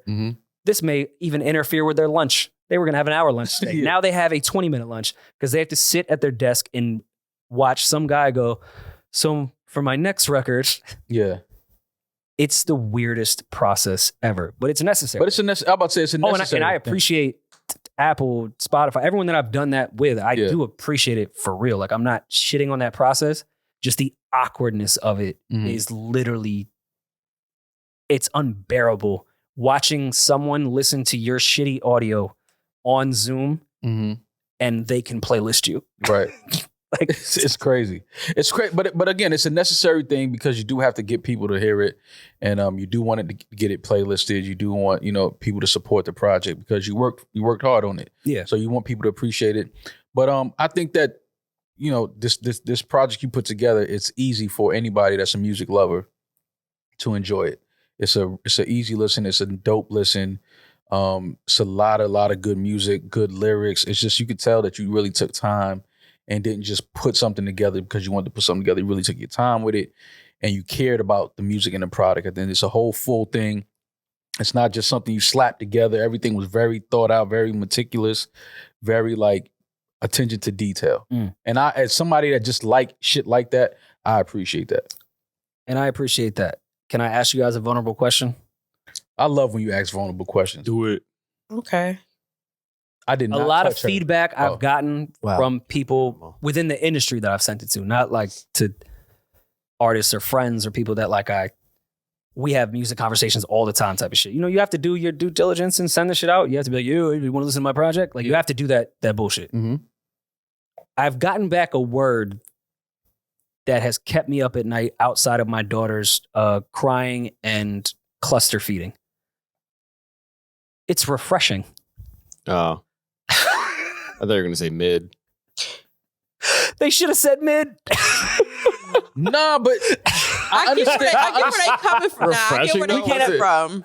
We're doing a different type of rollout at this podcast. I'm doing my press run when we have the other guy. Let's have real conversations here. But don't do that. No artist ever talks about when they send their project to the industry world and they get back certain adjectives. And artists, you can lie So on were your you press mad run. about that? I felt weird about it. Refreshing sounds like a beverage. No, but It's all right. refreshing. Refreshing can be Okay. a new thing Was that because like a when I Sprite? hear But refreshing is not refreshing is from how I'm taking it. Refreshing means yes. yeah, Thank exactly. God. This is something that I could actually This is new. enjoy, Yes. get into. It doesn't I sound like appreciate everything this. else. It doesn't. Yeah, like to me, refreshing is like this is what I've been waiting. It's like when you're in a hot ass room, and finally somebody turns the AC on. You're like, gives oh, you a brisk. my God. It's like no. It's just like Sure, Briss. yes, this is what I was looking for. This is what I've been wanting to hear. So refreshing to me is a great thing. If you guys told me refreshing, I would feel really good about it. because of our But when you're relationship. doing the industry back and forth with certain people, and they're family, Refreshing fam. Who told you it was But- refreshing? almost it sounds like more than one person. That's why I'm like, is this the new word? That's Is this probably the just the new, new word, hey, yeah. it was sequenced well? Or maybe it was just Like, refreshing. is refreshing that new buzzword You know, in the people industry don't want that to I'm not repeat aware of? themselves, though. They probably said that, like, this is the new word. We don't want to sound like everyone else. Let's say something different. It's refreshing. No, but I don't want y'all to put that. Who else do they think was refreshing? That's where I'm Well, at in my head. That's what you should have asked. You should have asked that. Like, what That's other a album did you- wild question to ask. To someone, I would have said, when was the last time you heard something refreshing? When was the last artist that you were? I've been on both sides. Ice Spice. Actually, Ice Spice is a refreshing in some degrees. She is, yes. I would say she's refreshing in a good way. No, Well, you. it's a different type of sound within the quote unquote pussy rap female era. I think it's refreshing. I think it's new. So there you go. But You are ginger latte. Ginger latte. You are pumpkin spice. That's Ice Spice. You're pumpkin spice. There you go. That's all. That's all the labels was trying to tell you, Rory. when Halloween comes around, that's what it Exactly. feels like. No, this is your time. I don't know. And I'm not going to have that conversation with someone that I just have an industry relationship with because I've been on both sides. So I'm grateful that people would even listen to it because I know how busy people are. And I know Mhm. the times people have asked me to listen to music Yeah. and I just wanted to, but didn't have the time to. Mhm. And me even giving feedback is tough sometimes with a schedule. So Yeah. I'm so appreciative where I'm happy with refreshing, but my mind wanders at 2 a.m. like, so what do they mean by refreshing? Yeah. No, It but has to be the new industry word. it's. It has to be the new. That's your industry brain like taking over right there. Because you like, yo, that's this a is sensitive artist. this is the new industry term. Like they hate it, but they don't want to say they hate it. Like this is their way of letting me down easy. Like Or did they even listen? probably not. Ooh, because I used to do I would. You gave me Now it's the label, and they would have to listen to it. I would. Oh my god, I wouldn't listen to 90% of them. Which, honestly, I would not be offended at all. Again, because I've been on both sides. If I sent it to someone and they did not listen to it, I'm totally fine. No, I would be offended. I was only mad at you that one time. I listened to the album though. What are you talking about? In that world, no. If they listen to it, great. If they can support it, great. Mm-hmm. But if they don't, I don't take that personally. Listen, you just have to trust and know that you just put don't together. call my shit brisk. That's not what they said. But you just have to. First of all, as a music lover, as a person that appreciates good music, it will be hard to see the track list, see those features, and not listen. Yeah. I agree. If you're a music lover, if you're somebody that knows, like, damn, like Alex Isley, like, sing her ass off. You know what I mean? Jay Elect, he don't rap no time. No, with nobody other than Jay-Z. Like, you know what I'm saying? So it's like, okay. And then you have all these other Conway. Well, let me hear, this ain't a Derringer beat. Like, who did, like, you understand what I'm saying? It's just a different, it's. Goldlink, who's been pretty low. Yeah, like you would be inclined, like, you have to know what that sounds like because you have names and features and artists that you usually don't hear from. And if you do hear from them, it's quality. Yeah. And this is cool because it's like, in its true sense, a collaborative project. Like, you're not inviting them on the track and just letting them run rampant with, like, you're helping with the writing in most of the cases. Like, your influence is in the writing and the production. So it's from a curiosity aspect alone. I think it's incentivizes people to check it out because this is a really accurate insight, I think, to you as a person and reflects who you are. So a lot of these records, I'm like, oh, like I can hear Rory saying this in conversations we've had, and it's cool that you were able to sequence that and put it on a production that matched that same energy. Mm-hmm. So refreshing. It is refreshing, but it's refreshing in the sense that it's like you said, Jay Elect doesn't do verses like he did for your album. See what I'm saying? So it's a refreshing take on an artist that we haven't heard this kind of music from. Mm-hmm. Does refreshing have replay value? Absolutely. Yeah, I think so. Okay. Hell yeah. No, I know my album does. Yeah. I'm only focusing on the word refreshing. Yeah. My album I know is crack. I run back to refreshing. That album is incredible and I stand by it. Can I read Don Cannon's report card on it? Of course. Don Cannon's report card? What do you think Pitchfork's going to give it? Oh my gosh. I don't mean this in like a shot or anything. Does Pitchfork still they do put out reviews? Remember they've rated Ice by Oh yeah, of course. I doubt they'll review it. I don't think I'm in their cool I'll hit them up. realm.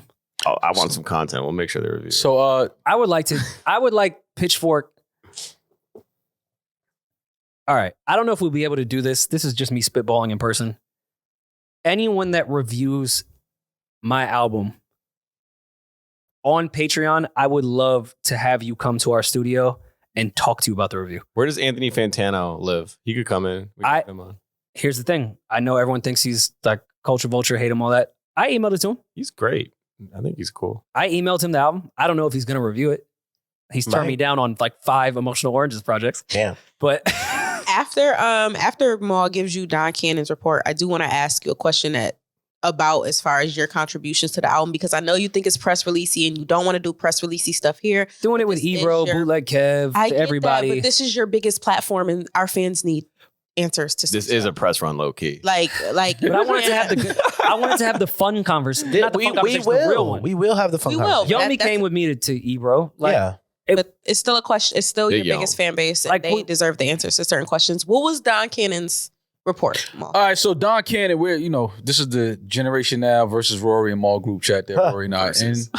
I don't know who named it that, but we're probably it's like the Avengers versus the fucking Marvel guys. I don't know, the DC Comics. I don't know, but so Don Cannon says his report card says favorite song: Sobering Thoughts, Enough, Don't Go, The Gold Link Interlude, and Surrender.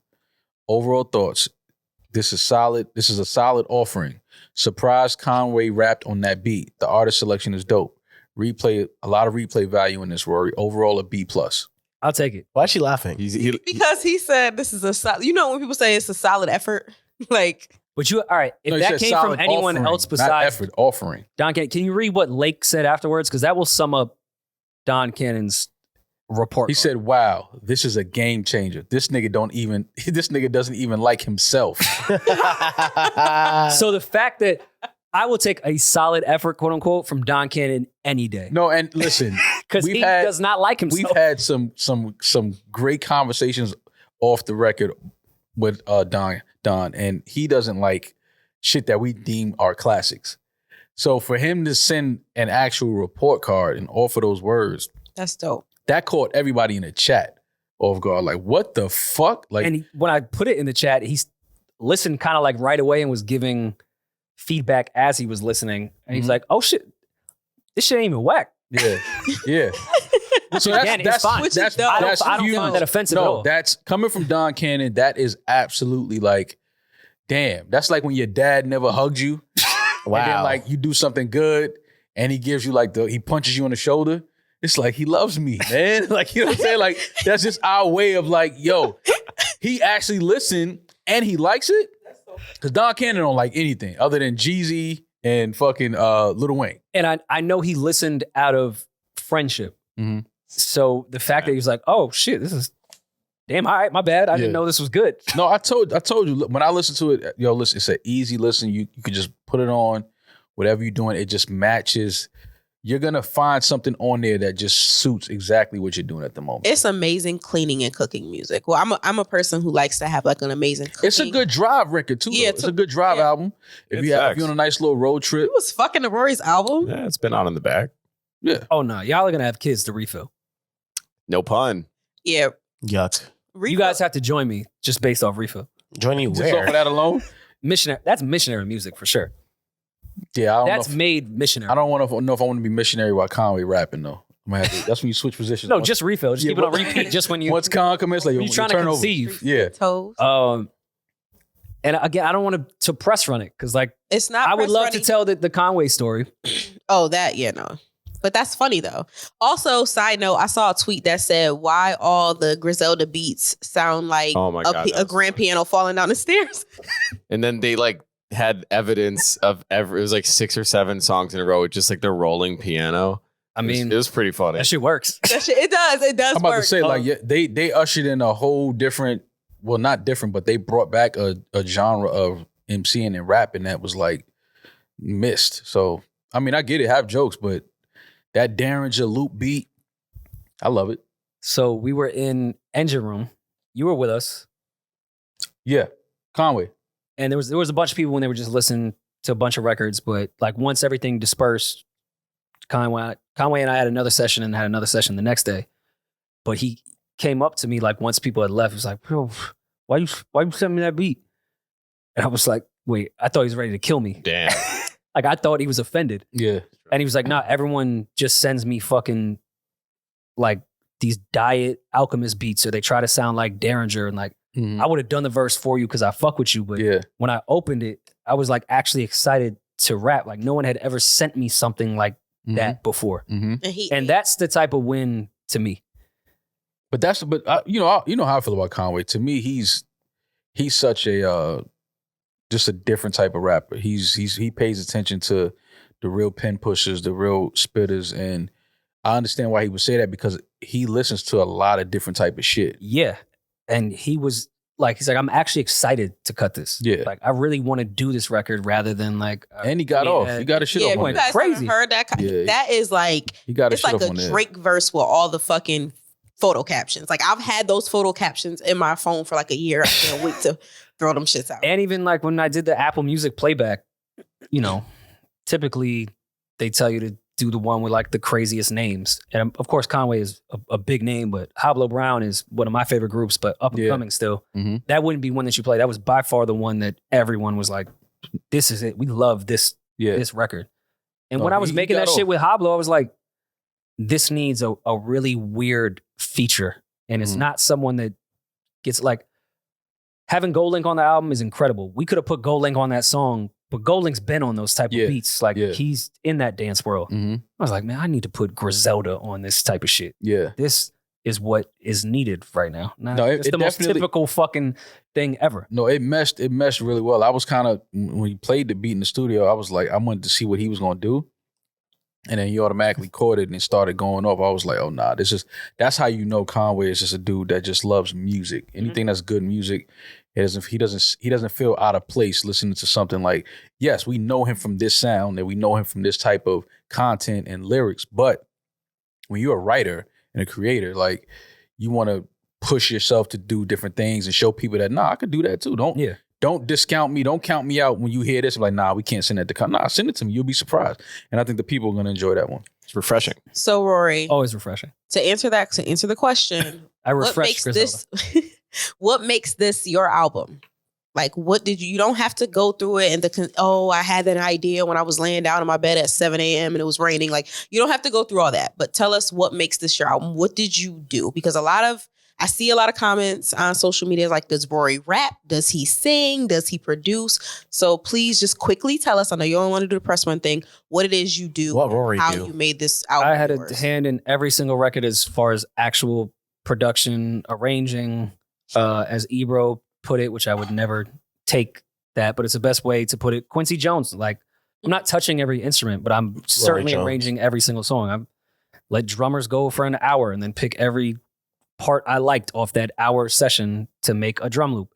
And then from there, all right, I think I hear strings on this. Let's make this the string section. I want the strings to sound like this. And coaching people through that process, is producing to me. And Roy Rubin?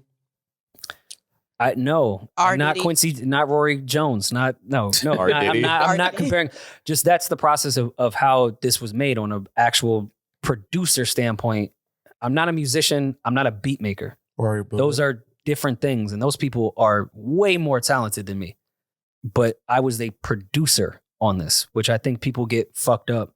And I think hip hop kind of changed that term. There's beat makers and there's producers. Yeah. And then there's both. You get a Just Blaze. Just Blaze is a beat maker and a producer. Yeah. But there's also people that just make amazing beats, send it to the artist, and the artist will produce a lot of that. Yeah.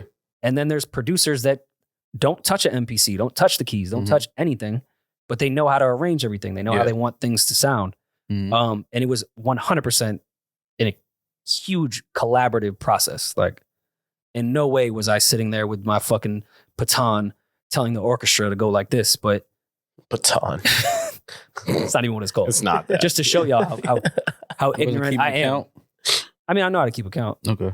That's how I was keeping the count on the playbacks. 1, 2. No, you're on the 1, sir. Turn your camera off. So you have Wi-Fi was fucked up. But yeah, no, very much arranging every record. The Division interlude, I think, is the only record that was like given.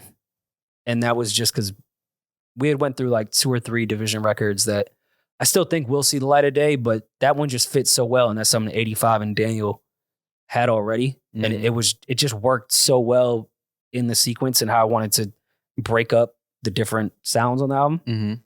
So yeah, I mean, I could never say I have anything to do with that record, but it was an interlude, so I felt okay.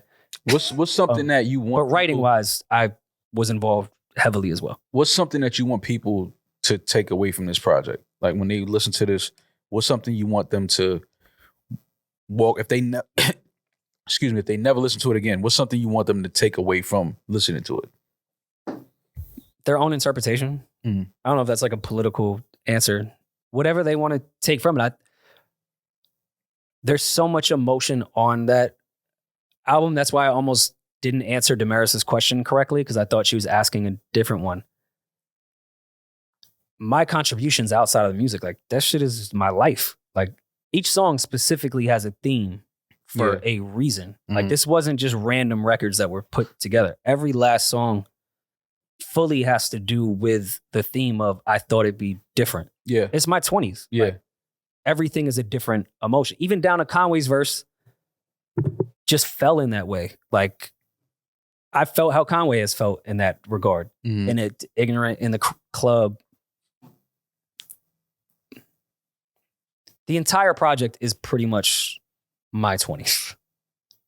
Is the best way to put it, I guess. You've been working on this joint for... That's why I have no words for it. It's so far out of my fucking mind from when I was creating it. It's so tough. It's so tough to talk about it now. This is like... I don't know how to verbalize it the best way. It's what, 4 years? No, but close. He started working on the album that he started working on. I feel like 4 years ago is not the No, album. it's not even Yeah, the same. it's a couple- No, but I'm just you saying- There's like did 4 or 5 start the versions of this process album. like But this 4 years started. This was something that you started doing at least 4 years ago. Yeah, the idea was when I was having DSPs reach out to me to do their playlisting when we were doing the sleeper pick shit. Mhm. And that turned into me thinking like, all right, I should do an original one where it would be more exclusives. Like this playlist is going to be actually new music that I was involved with artists that I like that are up and coming. Mm-hmm. And once I started on that, it started to form into an album. And I started to find even more of a passion within the studio Mm-hmm. outside of me just being a fly on the wall Right. that I was before. I said, fuck, this is an album. Yeah. This is not a playlist. Mm-hmm. And I mean, I saw what happened with Rap Caviar, and that's none of my business, but I saw what happened when someone can start a playlist and lose creative control of it. Yeah. And it scared me when I was in the process of starting this journey. Mm-hmm. And I was like, well, fuck it. I could just own my own album with the same exact concept Yeah. and make this a full project rather than a playlist. Well, now that you have proof of concept, first one's done, and you're going to go back into, I mean, I'm certain you're already preparing and writing and getting to the creative of the second one already. What do you want to do anything like differently, or what are your goals? How have your goals shifted moving forward? Or if you even want to do this again? Oh no, I definitely do. The most exciting part about it is I don't know. Yeah. I've experimented a little bit since we turned in the mixes, at least before we got it mastered. I have no idea where the next one's going to go. And I kind of love that process. In no way is it going to take the same amount of time because at least I'll have a proven concept. Because that was also tough going to artists that I have a relationship with. Like, Yeah. pretty much everyone on here I have a relationship with. Yeah. Even explaining that to friends and family, Reddit, was weird. They're like, so what is it exactly? Yeah. You're like, you want to produce something for me? Like, I'm confused what you want me to do. Mm-hmm. Now that there's a proven concept, that process will be a bit easier, but now I have to figure out what that sound looks like. Cause it can't sound like this one. Mm-hmm. Yeah, I'm going to have to go take some shrooms. But and go to the woods of Montreal and try to figure out what the fuck I want to do with this next why one. do you feel like the next one can't sound like this one? The reason why I mean, like, when I say that, I don't mean exactly like this, but I mean the vibe of this, right? So I think everybody in this room knows the type of music that you like. Everybody who's ever listened to your sleeper picks knows the type of music that you like, that you play on a day-to-day, right? Outside of rap. So that's what you're known for. But even that, the original title was Bare Feet Volume 1. Yeah, you're known for barefoot ass music. Yeah, for sure. But it changed. I thought it'd be different outside of everything else in my life, which we obviously talked about with kids and all that. Yeah. The album is different. It is. There's only one quote unquote barefoot song on here. I would say the other side featuring Fonte and Be My Fiasco is the only clean your fucking crib barefoot type of upbeat record.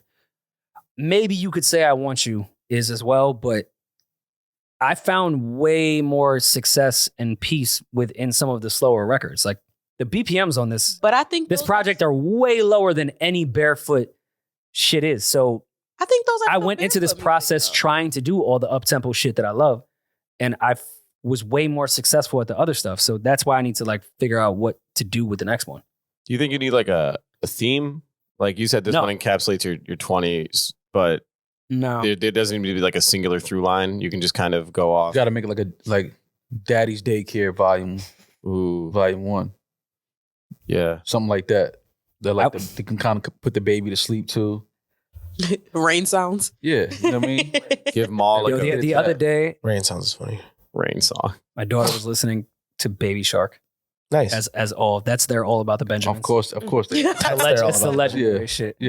Multi-platinum anthem. And I tried to sir. remix it to You Are Being Brainwashed, wash. And Oh God. my child's mother got so mad at me when I was singing that in her face. yeah. You are being brainwashed, You're being wash. programmed, gram. But yeah, I don't know what the next one's going to be. And I think that's the beauty of it in a really corny way. Because this album helped me personally to get through other shit. Like I had something that I could attach myself to when I needed it the most. Mm-hmm. And going into even a peaceful environment with my child and parenting, you still also need something else. So it may look different, but I still see this project, or the second album rather, being that for me. I just don't know what that's going to sound like. Yeah. It could be ayahuasca. It could be shitty diapers. Mm-hmm. I don't know what's going to spark it. Something is going to just go off and you can be like, that's it. Yeah. And that's the best way it should be. That's the way it's supposed to happen. The next album's not my fear. It's my daughter's friends' parents and me having to hang out with them is my biggest fear. Yeah. The next album is not my No, that's the scary shit. That's Nah, that's the figuring out shit. this next project is not it. It's who she's going to choose as friends and who are their parents. And I'm going to have to sit across from them in a living room going, yeah, it's like, what do you do? We're in for life now. Our children are friends. So I have to fucking deal with you every fucking Saturday now. Yeah. Well, That's my fear. The album is available now on your DSPs. Download that, stream that, buy that, play that. And leave us voicemails about how you feel about the album. Leave us voicemails. Let us know what your favorite songs are. Let us know what you were doing the first time you listened to the album. If you think it's trash, let us know. If you think it's refreshing. Yeah, but if you think cool. If you think it's trash, let call us it know. refreshing. No, no. If you think it's trash, tell us it's trash, but tell us why you think it's trash. I'm not mad at somebody saying something is trash. Oh, not at all. But tell me why you feel like it's trash. Like, tell me why you feel that way. Don't just say, yo, this shit trash and then hang up. Like, nah. let's have a deeper conversation, fam. That'd be hilarious. Why do you feel like this is trash? I'm still with, if you can talk to Pitchfork and whoever wants to review it, I would happily have a conversation with them afterwards. Yeah. But either way, that's something that we could introduce, but I don't think the media outlets, as far as print goes, would do that. I think podcasters would. Oh, we just go straight to the writer. But I'm saying the writer. Publication. Like, all right, writer, let's sit down and tell me why you think that way. I have a platform with a microphone. We can really talk about why you think it's trash. If we want, I can get a really well-known staff writer from Complex to come in, someone that contributed to the list that we went over. Okay. I can have him come in. He would love to do that. But not if he likes it. That's not good content. You just want someone I don't want him to come in here and tell me he likes it. Who's to say he likes it? He hasn't heard it yet. Well, I'm definitely gonna stream this all week, and catch some vibes to it, man. And even though I have it in my phone, does that SoundCloud link still work? Or it does. You killed it. No, it's still okay. So I mean, I've been listening to it, but I'm gonna download it, stream it. It's great music. It's great vibes, great energy on there, and it is refreshing. I know exactly what that person meant when they said it was refreshing. Do you think Biggs will listen to it? Absolutely. Yeah. Yeah, that's his type of shit. Okay. That's his type. That's his type of music. Trust 100% his type of shit. I haven't sent it to, but would you guys judge me if I sent it to Drake? No, I wouldn't judge you if you sent it to Drake. That's nasty. I'll judge you. I would hope you would. I'll fucking judge you and I'll hate you for it. Yo, big bro. No, I listen to his musical selection. No, man, you can't call Drake. Left a big verse bro. on here for you. Yeah, trying to hop on this. You can't call nobody big bro that you don't have their. Aren't you like the same age? What if I email it to Jay? You have his personal phone number though. I think that you can email it to Jay. You can't go to the phone. No. You can email it to him, but email I think he would fuck with it. I mean, this album. See, he's already heard enough. But that's he wouldn't tell you he fuck with it. This album, this project is made for. It's a certain level of taste. I agree. That would appreciate it. Yeah. This music is for the ones that, you order a salad before you eat the meal. A lot of niggas just want the steak and the potatoes to come out.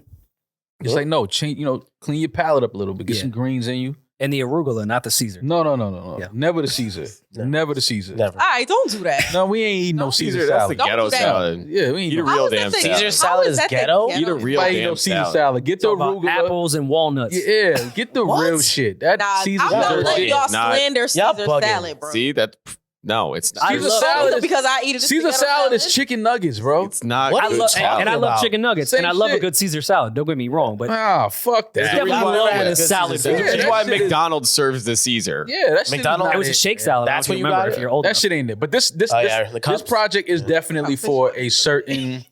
It's a certain level of taste. It's a certain not level of kale per appreciation. se. Kale, I think, is too highbrow of Yeah. music. Yeah. Where that you wouldn't understand it. Yeah. I think it's a good arugula. I was gonna say right. That's the rating I would put. You gotta appreciate. With a lemon It's for the vinaigrette. ones that appreciate good music, Some like sun-dried real, tomatoes. real Yeah. instrumentation, real lyrics, real content. It's real emotion. It's real feeling of soul in the music. So For the Sauvignon Blanc definitely- sippers. I just don't know if we can ever stay at the Mondrian again, by the way. Why? I definitely fleeced us in that regard.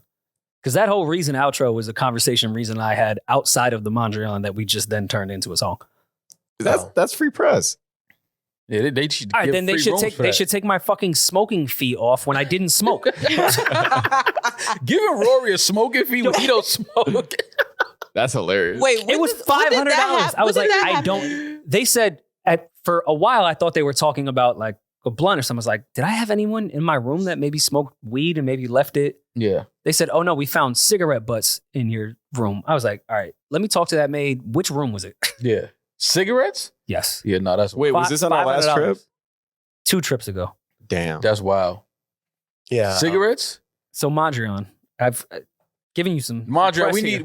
need like 2 You're in a months. song now. We need 2 months of free rooms. 2 months. 2 months is crazy. Not consecutively, Oh. but like we just need like. Yeah, we spent so 2 much months of money free there. stage. Now I'm we're like, gonna go yo. back to the fucking London. Fuck y'all. Well, listen, man. Congrats once again on the beautiful family, the beautiful baby girl.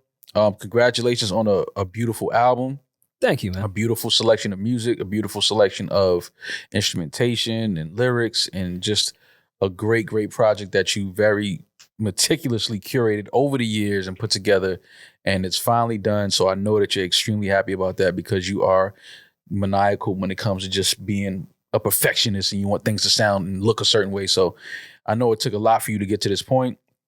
And sleep easy knowing that you put together a great project, Yeah, and the sleep people easy. are going to love it. The people are going to receive it well. Wah. Even though you take refreshing as a fucking knock, it's not a Refreshing. knock. It wasn't Refreshing a is knock. great. It was confusing. Refreshing I understand. I was confused. It's a refreshing project. So everybody download that, stream that, support Rory and his project. Available now on all your DSPs. Are you gonna try to get some publishing since I put the new Rory Mall drop on the intro? Oh. Yeah, the lawyer's on the line now. I don't know if you know. I heard that. I was like, oh, Yo, there we go. He owed me a check, goddammit. Nah, man, come on. You know what's we actually really rocking. cool about that, and we can close. I promise. I got to give my cousin's son publishing on that song. Oh, that's Fire. nice. Yeah, he's Perfect. credited as a writer and has publishing on that record. That's fire. because That's he wrote New Rory Mall. He That's did. his voice. That's his melody. That's He Bars. did write it. That's him. so yeah. That's fire. That's That's dope. fire. Shout out to Asher. Asher, you are. Asher, we might You need can sell your publishing at this point. we might need a new we might need an older Asher drop now. Now that he's older, Oh, he's wordy. we might need Asher to give us like an older new Rory and Mal drop now. It's gonna be a very long drop. He's not Yeah. gonna shut up. Oh, and he gonna charge us now for sure. He's like, I'm talk to my people. I have a drop somewhere where my cousin sent me after that said, Rory, where's my royalties? Yeah.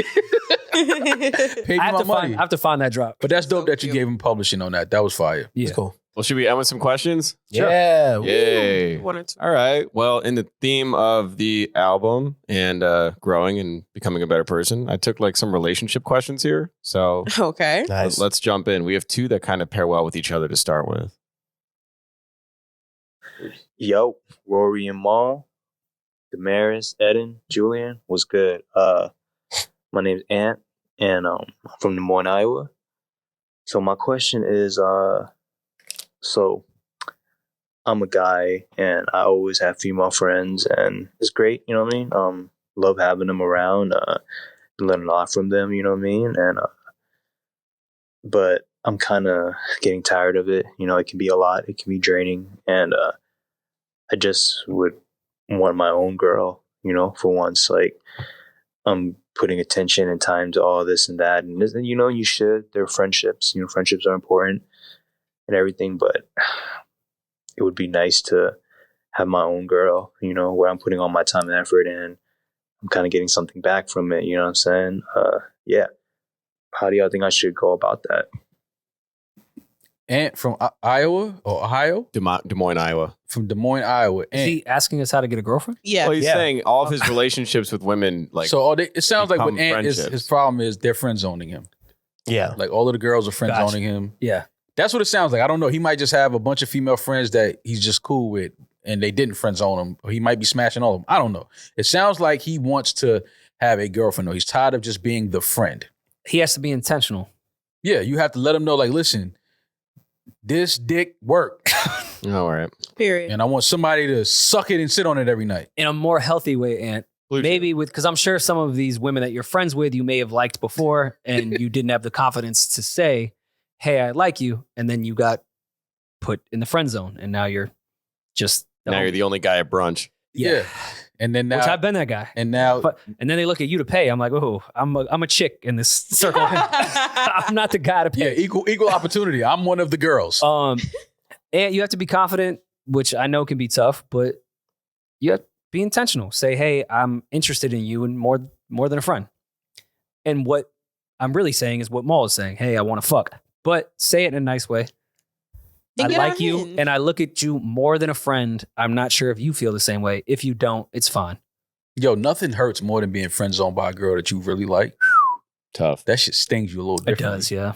That shit, that shit leave the soul. You never fully recover from that. Demaris brought up a good point, though. How many LOLs do you use once you hit that point? Wait, you asking me now? None. I want them to know I'm upset. I ain't laughing at shit. Years ago, 2 LOLs. But now, like, wait, you thought like I was, we friends. Like, wait, you thought I liked you, LOL? You're like a brother. Nah, I don't do that no more. I'll be like, where I? You use the LOL button way too much. Yeah, nah. Once you realize you are a friend when you didn't. When I was young, I definitely did. But now I let them know, like, damn. Because girls be fake friend zoning men. Girls be fake friend zoning men. What does that mean? Sometimes they fake friend. I've done that. I've fake friend zoned. Like a guy that was like trying to come on to me, I like kind of friend zoned him to see like if he still wanted to be my friend. And if he didn't want to be my friend anymore, then like, no, now I'm really never giving you. I remember one of my homegirls friend zoned me. And she said, what? She said, all right, I'll take you out the friend zone if you can answer this question. So I'm thinking like, I got mad answers. All right. I'm like, I got mad. And she don't even know. She said, GBT. She said, why you want to fuck me? Damn. I did not know what to say. Like anything I would have said in that moment was going to be like, all right, that's exactly why I'm not fucking you. Yeah. Yo, your ass dumb fat. Like what the fuck? What was I going to say? Like I had nothing. There was nothing I could have said. Right. And it was a real question. She was like, why do you want to have sex with me? And I was like, because I like you. Because I like like that you. don't really land. You know what I'm saying? It's like, okay, what else? Right. I asked that question now too. As an adult woman, I asked that question. Like, why do you want to fuck me so bad? Like and why? And I couldn't say because I heard that pussy was good. I couldn't say that. But what a shitty question to ask. How is that a shitty question? Because it's such a Because you know you look good. You know why I want to fuck Bro, you. it's You look such a good. weird Give me that ass. question. No, but just because now you're forcing me to try to be poetic about a regular thought. I want to fuck you because you look good. And we'll figure it out from there. Good. And you can't say that. No, you have to be poetic like, I can feel your energy in between us. And like I can't subside from it. Like you have to try to make up fucking words. Astrology. Yeah. No. You have to be poetic. Because when I look at your eyes, I see the moon. Yes, you have to say bullshit like that. Tell the fucking truth. Why do you want to fuck? Nah, don't do that. It's mad bitches Don't that look do good. that. Go fuck somebody else. See, that's what I'm saying. No, I fuck you because you look good. I want to fuck you tonight. Hey, tonight. I want to You fuck just you proved tonight. your point exactly. You have to come up with some bullshit and claim you want honesty when I be like, I just want to fuck you. But this is the problem with y'all always saying that people can't tell the truth. Y'all want to be able to tell the truth and the truth be shitty and we just have to and still get what you want. No. Whoa, this is the like if tell you're the asking a man why do you want to fuck me, you've probably already entertained the idea, and I'm sure your answer is very similar to ours. I want to fuck you because you look good. Yeah. No, don't make your eyebrows like my daughter's. That's not. No. Yeah, like why you be wanting to have sex? Don't try to crunch your eyebrows like that. Why you be wanting to have sex with the dude you have sex with? You said what? I said Right. what? You heard Look, exactly yeah, what she the heard fuck I exactly. just Same said. question I What? just asked before. This whole saying. room is soundproof. Demaris, Look at all the rooms right now. She like this. Like, why you make me talk to you like this, yo? Answer the question. Okay, nah. What did you say? What did you say, Ma? What did you say? Demaris, stop playing with me. What You just did buying say? time. I said, I'm the question asking just y'all in a can different shut the fuck up and let him talk. Demaris, I'm gonna say it one more Okay. time, and you better All have right. an answer. All right? buying time Or I'm right gonna raise now. up out of Ready? this seat. I'm telling you right Buying now. time like a motherfucker. Buying time. I know what a buying Shut time the face fuck is. up. Why do you Mhm. want to have sex with the guys you want to have sex with? Because I think that he can fuck. That's why. Okay, That's why when I'm okay. saying But because I it's the think same that he thing can with fuck. us. But if you said that to a guy, he'd be like, okay, cool, we're good. But if we said that to a woman, she'd be like, We're no. dogs. They're pieces of We're- shit. No, can't, not no. all. No, And now not I'm at the always. podium explaining to 5 million viewers why I'm sorry. Not always. Not always. Because it should because that shouldn't be you shouldn't yes or no him the pussy off that question, but it leads you up to your follow-up question. You want to fuck me because I look good. Okay. Or you want to or even like what I said, you want to fuck me because you think it's gonna be good. Okay, so if it is good, then what? You want to continue to fuck me, Have right? my baby. Yeah. God, Have man. my child. You want to continue to fuck me. But wait, okay, so then when I say, so then Same when conversation. No. So then when I say, well, are you looking for a relationship? Nah, I'm not really looking for a relationship right now. But you want to fuck me because you think it's good. And if it is good, you're gonna want to continue to fuck When me. did we talk about that part? No, but Yeah, what? Can we cross that bridge when we get there? Yeah. Let's have no, sex. no, Let's have sex first. no. Let me find out if it's that No. good. If it's So because every- it could be it's trash. good. I'm here telling you that it's fucking good. nah, I'm here telling you that it's fucking good. It's fucking life changing. no, I don't even gotta. no, We don't no. gotta go through that. Y'all hear the hypocrisy coming from her mouth? We don't. Yeah. Yeah, 100%. It's She wants to fuck life-changing. dude because he could probably fuck good. She's thinking. And now when she asks him, oh, were you looking for a relationship? You wasn't looking for one. You just No, thought I could I fuck no, good. I am. But I'm asking you: are you looking for a are. relationship? So we're on the same page. No, because I'm looking for a relationship. Are you? No. Okay, No, well, you're not looking for a relationship, but you want to fuck me because you think that it's gonna be good. So Yes. which means Yes. you're gonna want to continue to Let's- fuck yes. me, which means that you're gonna want to continue to fuck me while not giving me a relationship, I and have you're to not give you a gonna want relationship? nobody else to fuck me. So you don't want to give me a relationship, but want my pussy So- exclusive to be yours because I know it's good and you about to said find that? out that it's good. Yo, Fuck out of say here. his name. Right. also, That Call sounded- that nigga. That sounded so Nah, specific. call that nigga. you- You can we're- call that nigga. we're straying away from Ant explicitly said he wants a girlfriend. Yeah. So let's go back All to right, let's Ant go real back to quick. Ant. Sorry, He- Ant. Ant, sorry about that, He Ant. wants Things went off the rails a little Ant bit. said he wants a girlfriend. How do we get Ant? Because clearly he called because he has a group of friends. One of those girls is the girl he clearly wants to pursue. For sure. So he called because She he friend-zoned identified him. the one. She's in the friend zone. How do we get Ant to get out of And this just spot? be upfront, just be, straightforward. Like, yo, listen, I like you past a friend. I think we get along great. I would love to be intimate with you. I would love to explore that part of our relationship if that part of our relationship exists. Yeah, and that's it. You gotta And if not, but then also stop Ant being looks the like- food nigga. I feel like you the What? food. I feel like you being the food nigga. Nah, you got Ant twisted. Des Moines, Iowa, nah. He just said, Plus I'm doing- everything- he literally just How said, much I'm food doing is all there this stuff for all these women, but they're not my women and I'm not getting anything in return, which means you doing all this shit and they going and fucking somebody else and calling you and telling you. Damn, Ant's a Ant sucker. looks like he. I ain't fucked up. I don't think I got he's a Ant. You sucker. don't even know Ant. Listen to I him. He got sounds like a fucked up. really sweet. No, he sounds doesn't. He sounds like he's in the great guy. friend zone and he can't get out. Ant is family, first of all. That's fam. He's on the album. He's in the credits, so thank you. Ant, I think, approaches every single interaction with women as a potential relationship. And that's where I think Ant is fucking up. Mm. Every girl he sees that he thinks is pretty or cool, he looks as a potential relationship. And that's where everybody, not just men, fucks up everything. Mm. Sometimes chicks is just pretty and sometimes chicks is just cool.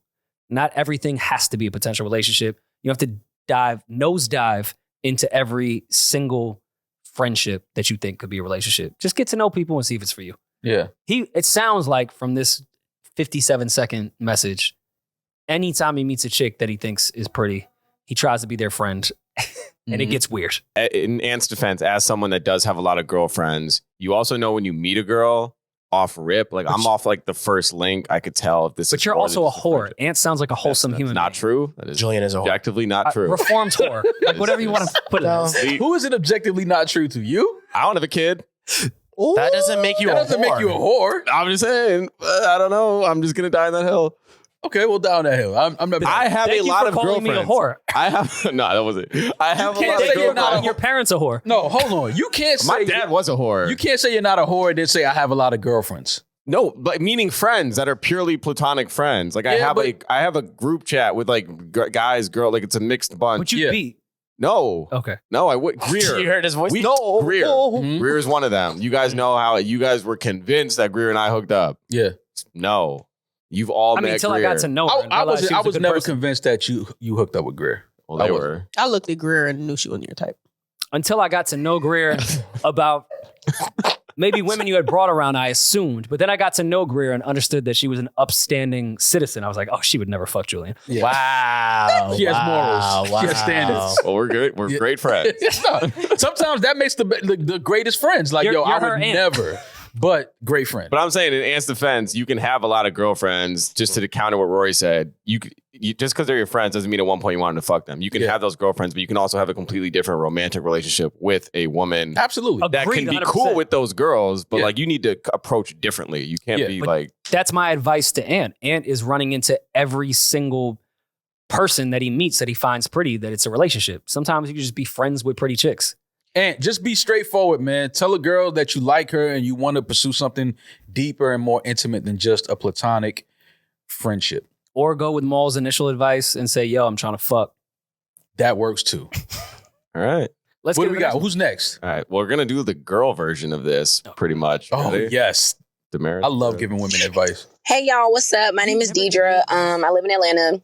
So real fast, I feel like a lot of girls, women, whoever these days just be going for bullshit. Like, and I feel like a lot of dudes are used to girls just going for the bullshit and being able to half-ass it and not really have to put in a lot of effort to get what they want from women.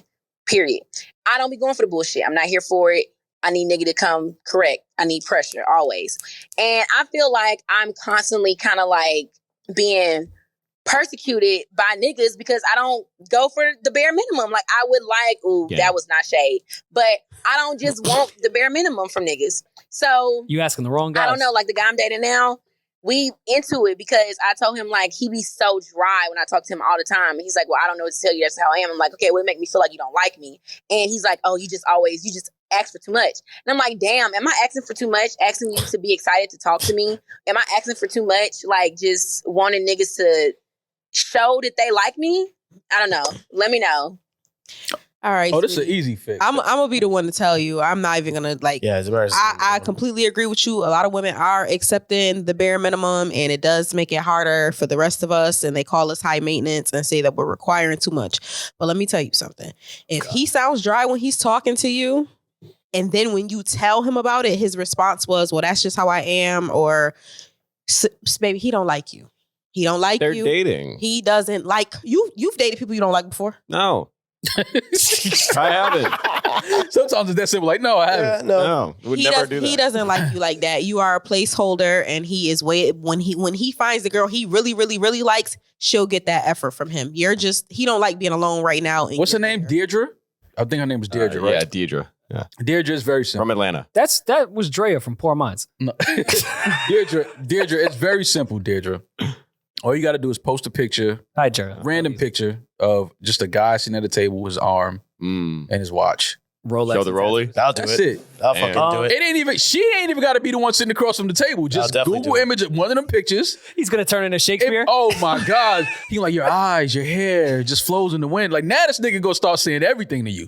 Just gotta shake him up a little bit and let him know that you still in high demand out here that guys would love to be with you. I guess I'll ask why she likes him. Let's tie this into your question with Ant. When you had said, why do you want to fuck me? Mm-hmm.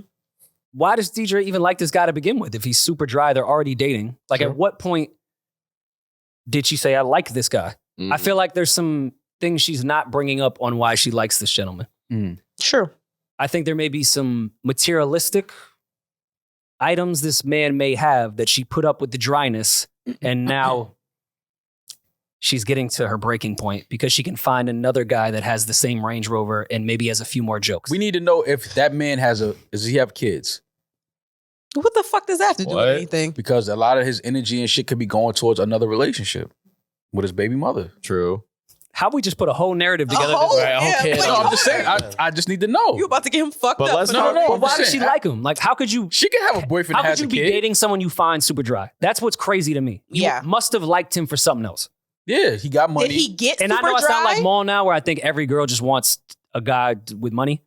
But Every girl does want a guy with that money. sounds The like fuck? someone that you only wants a like this broke guy? gentleman I because know he a had lot of women who date broke men. I don't know why you don't. They don't want him though. mad They'll women leave dated me him when I for was a nigga broke. with money. That's not true. Oh, then they stupid. You talking about stupid people? They exist. We know that. that happens, right? There's stupid people in the You world. leave right? all my exes alone because I was very poor. No, I'm just saying, like, we know stupid people exist. Like, if you're actively just looking and dating broke people, what are you doing? You're looking for love. Maul, that's not, no, you can't say that. If then you you go can't out call here a and bitch a- actively look, At what age? you mean to tell me there's people out here that are on the dating scene that says, I want somebody that has nothing. Bro, No. Yes. there's no slider that's like income below 30,000. No, You I'm not. You meet someone, you happen to fall in love, and then you find out. Yeah, but you don't fall in love before you realize, like, he can't take care of himself. She's falling in love, and now he's dry and has no conversation. And I'm not saying And you he have to never be had any rich. Did conversation. he get dry I'm just saying you after can't be out or here just before pop. y'all fuck? This is important. Oh, you know. I cracked the corners. Yeah, This 'cause is somebody that she liked because he had money. That's what this is. Or That's not true. 100%. that's a good. That could be. It could be. Did y'all It listen to could that be. voicemail? It could He be probably true. has money, He but has no no personality. conversation, no He has no nothing at all. personality. He has no personality, but he has But money. He has a according nice to her. car. He has a nice house, like whatever, jewelry and all that. You know, shit that girls like. He probably has that starter kit. For future reference, no if y'all personality. leave voicemails. Name one time that a girl liked a quiet kid. He was a school shooter at one point. Yeah. The only Wow. other way this works is if he Whoa. had money. If you date the quiet guy. Yeah. quiet man. Why- No, you don't. No, you like quiet men that have personality. You don't. She's You saying he like has men none. that ain't gonna talk to other women quiet. You don't like a nigga that's gonna sit at the dinner table with you and not say nothing quiet. Yeah, true. You don't like that. You want Well, to be he's quiet quiet. with them other bitches. He's quiet. He can't flirt with the way Yeah, she don't be Yeah. laughing at these bitches. Like, you be quiet with them, but you talk to me. That's what you like. But what if Quiet. bitches is funny? Bitches be funny. Wow. Especially when you Oh, in a now relationship. women Wow, funny. wow. See, that's the Oh, man. crazy thing. It's nothing Y'all funnier say than women women not out- funny, when- but when it comes Nah, to laughing when at you another, got a when it comes to girlfriend- giggling with another bitch and you got a girlfriend, Yeah. now women are fucking Chris Nah, Rock. when you got a girlfriend, I don't when you think got a they're ever girlfriend, other You women said is Chris funny. Rock wasn't funny. Yeah, you did say that. You shit on that whole special. You're losing this argument. Yeah, Also, you should text him. That's true. yeah, you should You should text. text You've him. personalized all these. Big Deirdre, just post a picture of another dude's arm at a table. Best advice. I guarantee you So that your advice is to make the guy jealous? That's your advice? it always Deirdre, works. go find a nigga that really like you, and that's gonna give you that. He probably do attention really like her. Oh, we ain't even think about this. But her energy's a lot. What if Deirdre? What if Just Deirdre? because she not your type, we I was know about she to- black. Saying Just she's my be- type. I don't give a fuck just about my because that type. wasn't I'm a just white saying, girl like, the talking. voicemail, like, she was saying a lot. Like, Yeah, she maybe had it's personality. also could be the opportunity to look inward and be like, maybe N-word. I'm asking for too much. I'm creating a picture, a version of someone Look at Demaris' that face. doesn't exist. It's very. I mean, you kind of like went like into a whole nother thing there. I don't think we have to go that deep into We're it. talking about Range Rovers and this guy. But I think no. I think that what it could be, What? a part that we overlook is, what if Deirdre is just not that interesting? Deirdre. Deirdre sounds very interesting. I'm Oh, not she gonna does- lie to you. Off of a 30-second voicemail? Deirdre sounds like she has personality enough to where when she's having a conversation, you'd want to have a conversation back with her. you could talk. Yeah, but I'm just saying, like, what if she's just Sounds not a little interesting, nitpicky to though? me. Yeah, like, what if she's just not, like, you can only deal with that shit for like 8 months. All she asking is for a nigga to sound excited to talk to her, and y'all are making her seem like she is asking. No. For I'm the just saying, world. we have to just turn over every stone. That's why I said, what if he has a baby mother? You know, some days he's just like depressed and he doesn't feel like talking. Wait, but we're adding elements. What's going Adding on the here? hypothetical. We have to. We can't just think that this guy's just a piece of shit and doesn't like her. Like, no. Let's take away But the y'all blame on were quick everything. to think What that if homie he's from just not Louisiana- excited to talk to Deirdre?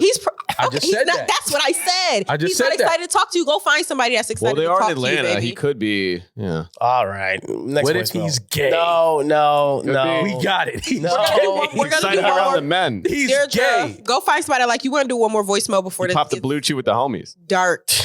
That's Julian, great. play Deirdre, one send more. us another voicemail in like 2 weeks, giving us an update. Yeah, please. Let us know how it's going. Send me his Instagram, and I'm gonna let you know. Yo, send me his see, Instagram. look, Send me look, what's up with you, yo. You gotta find your own boyfriend at some point. Text him back. You post at Send least me 3 his voicemails a Instagram? minute. Yeah, like what's wrong with you? You also got to stop inviting You just told people homie into from your New DMs. Orleans to call you. You just told this other dude, yo, hit you up. Like, Because yo, listen, this ain't First your of all- personal. Like, you first ain't of all- vetting these calls to just meet first of niggas, all, right? because Stop we're swiping right on our fucking they're voicemails. asking for our opinions on things, and we don't have the backstory. So I'm like, listen, we answered this now, but if you want to come to me and give me the backstory, I'll give you. You can more call advice. in and leave a more detailed Voice will come to voicemail, me and give we me a can backstory. Go over it. She's talking. Can we get to the next one, please? Yeah, we'll stay on relationships. Last one. Hey guys, this is Tony from Biloxi. I'm 21 years old. I've been talking to this girl that I met at this university that I'm going to. We've been talking from October of 2022 to like now. Damn. You know, and I made it very clear that I like her and stuff like that on a like a romantic level.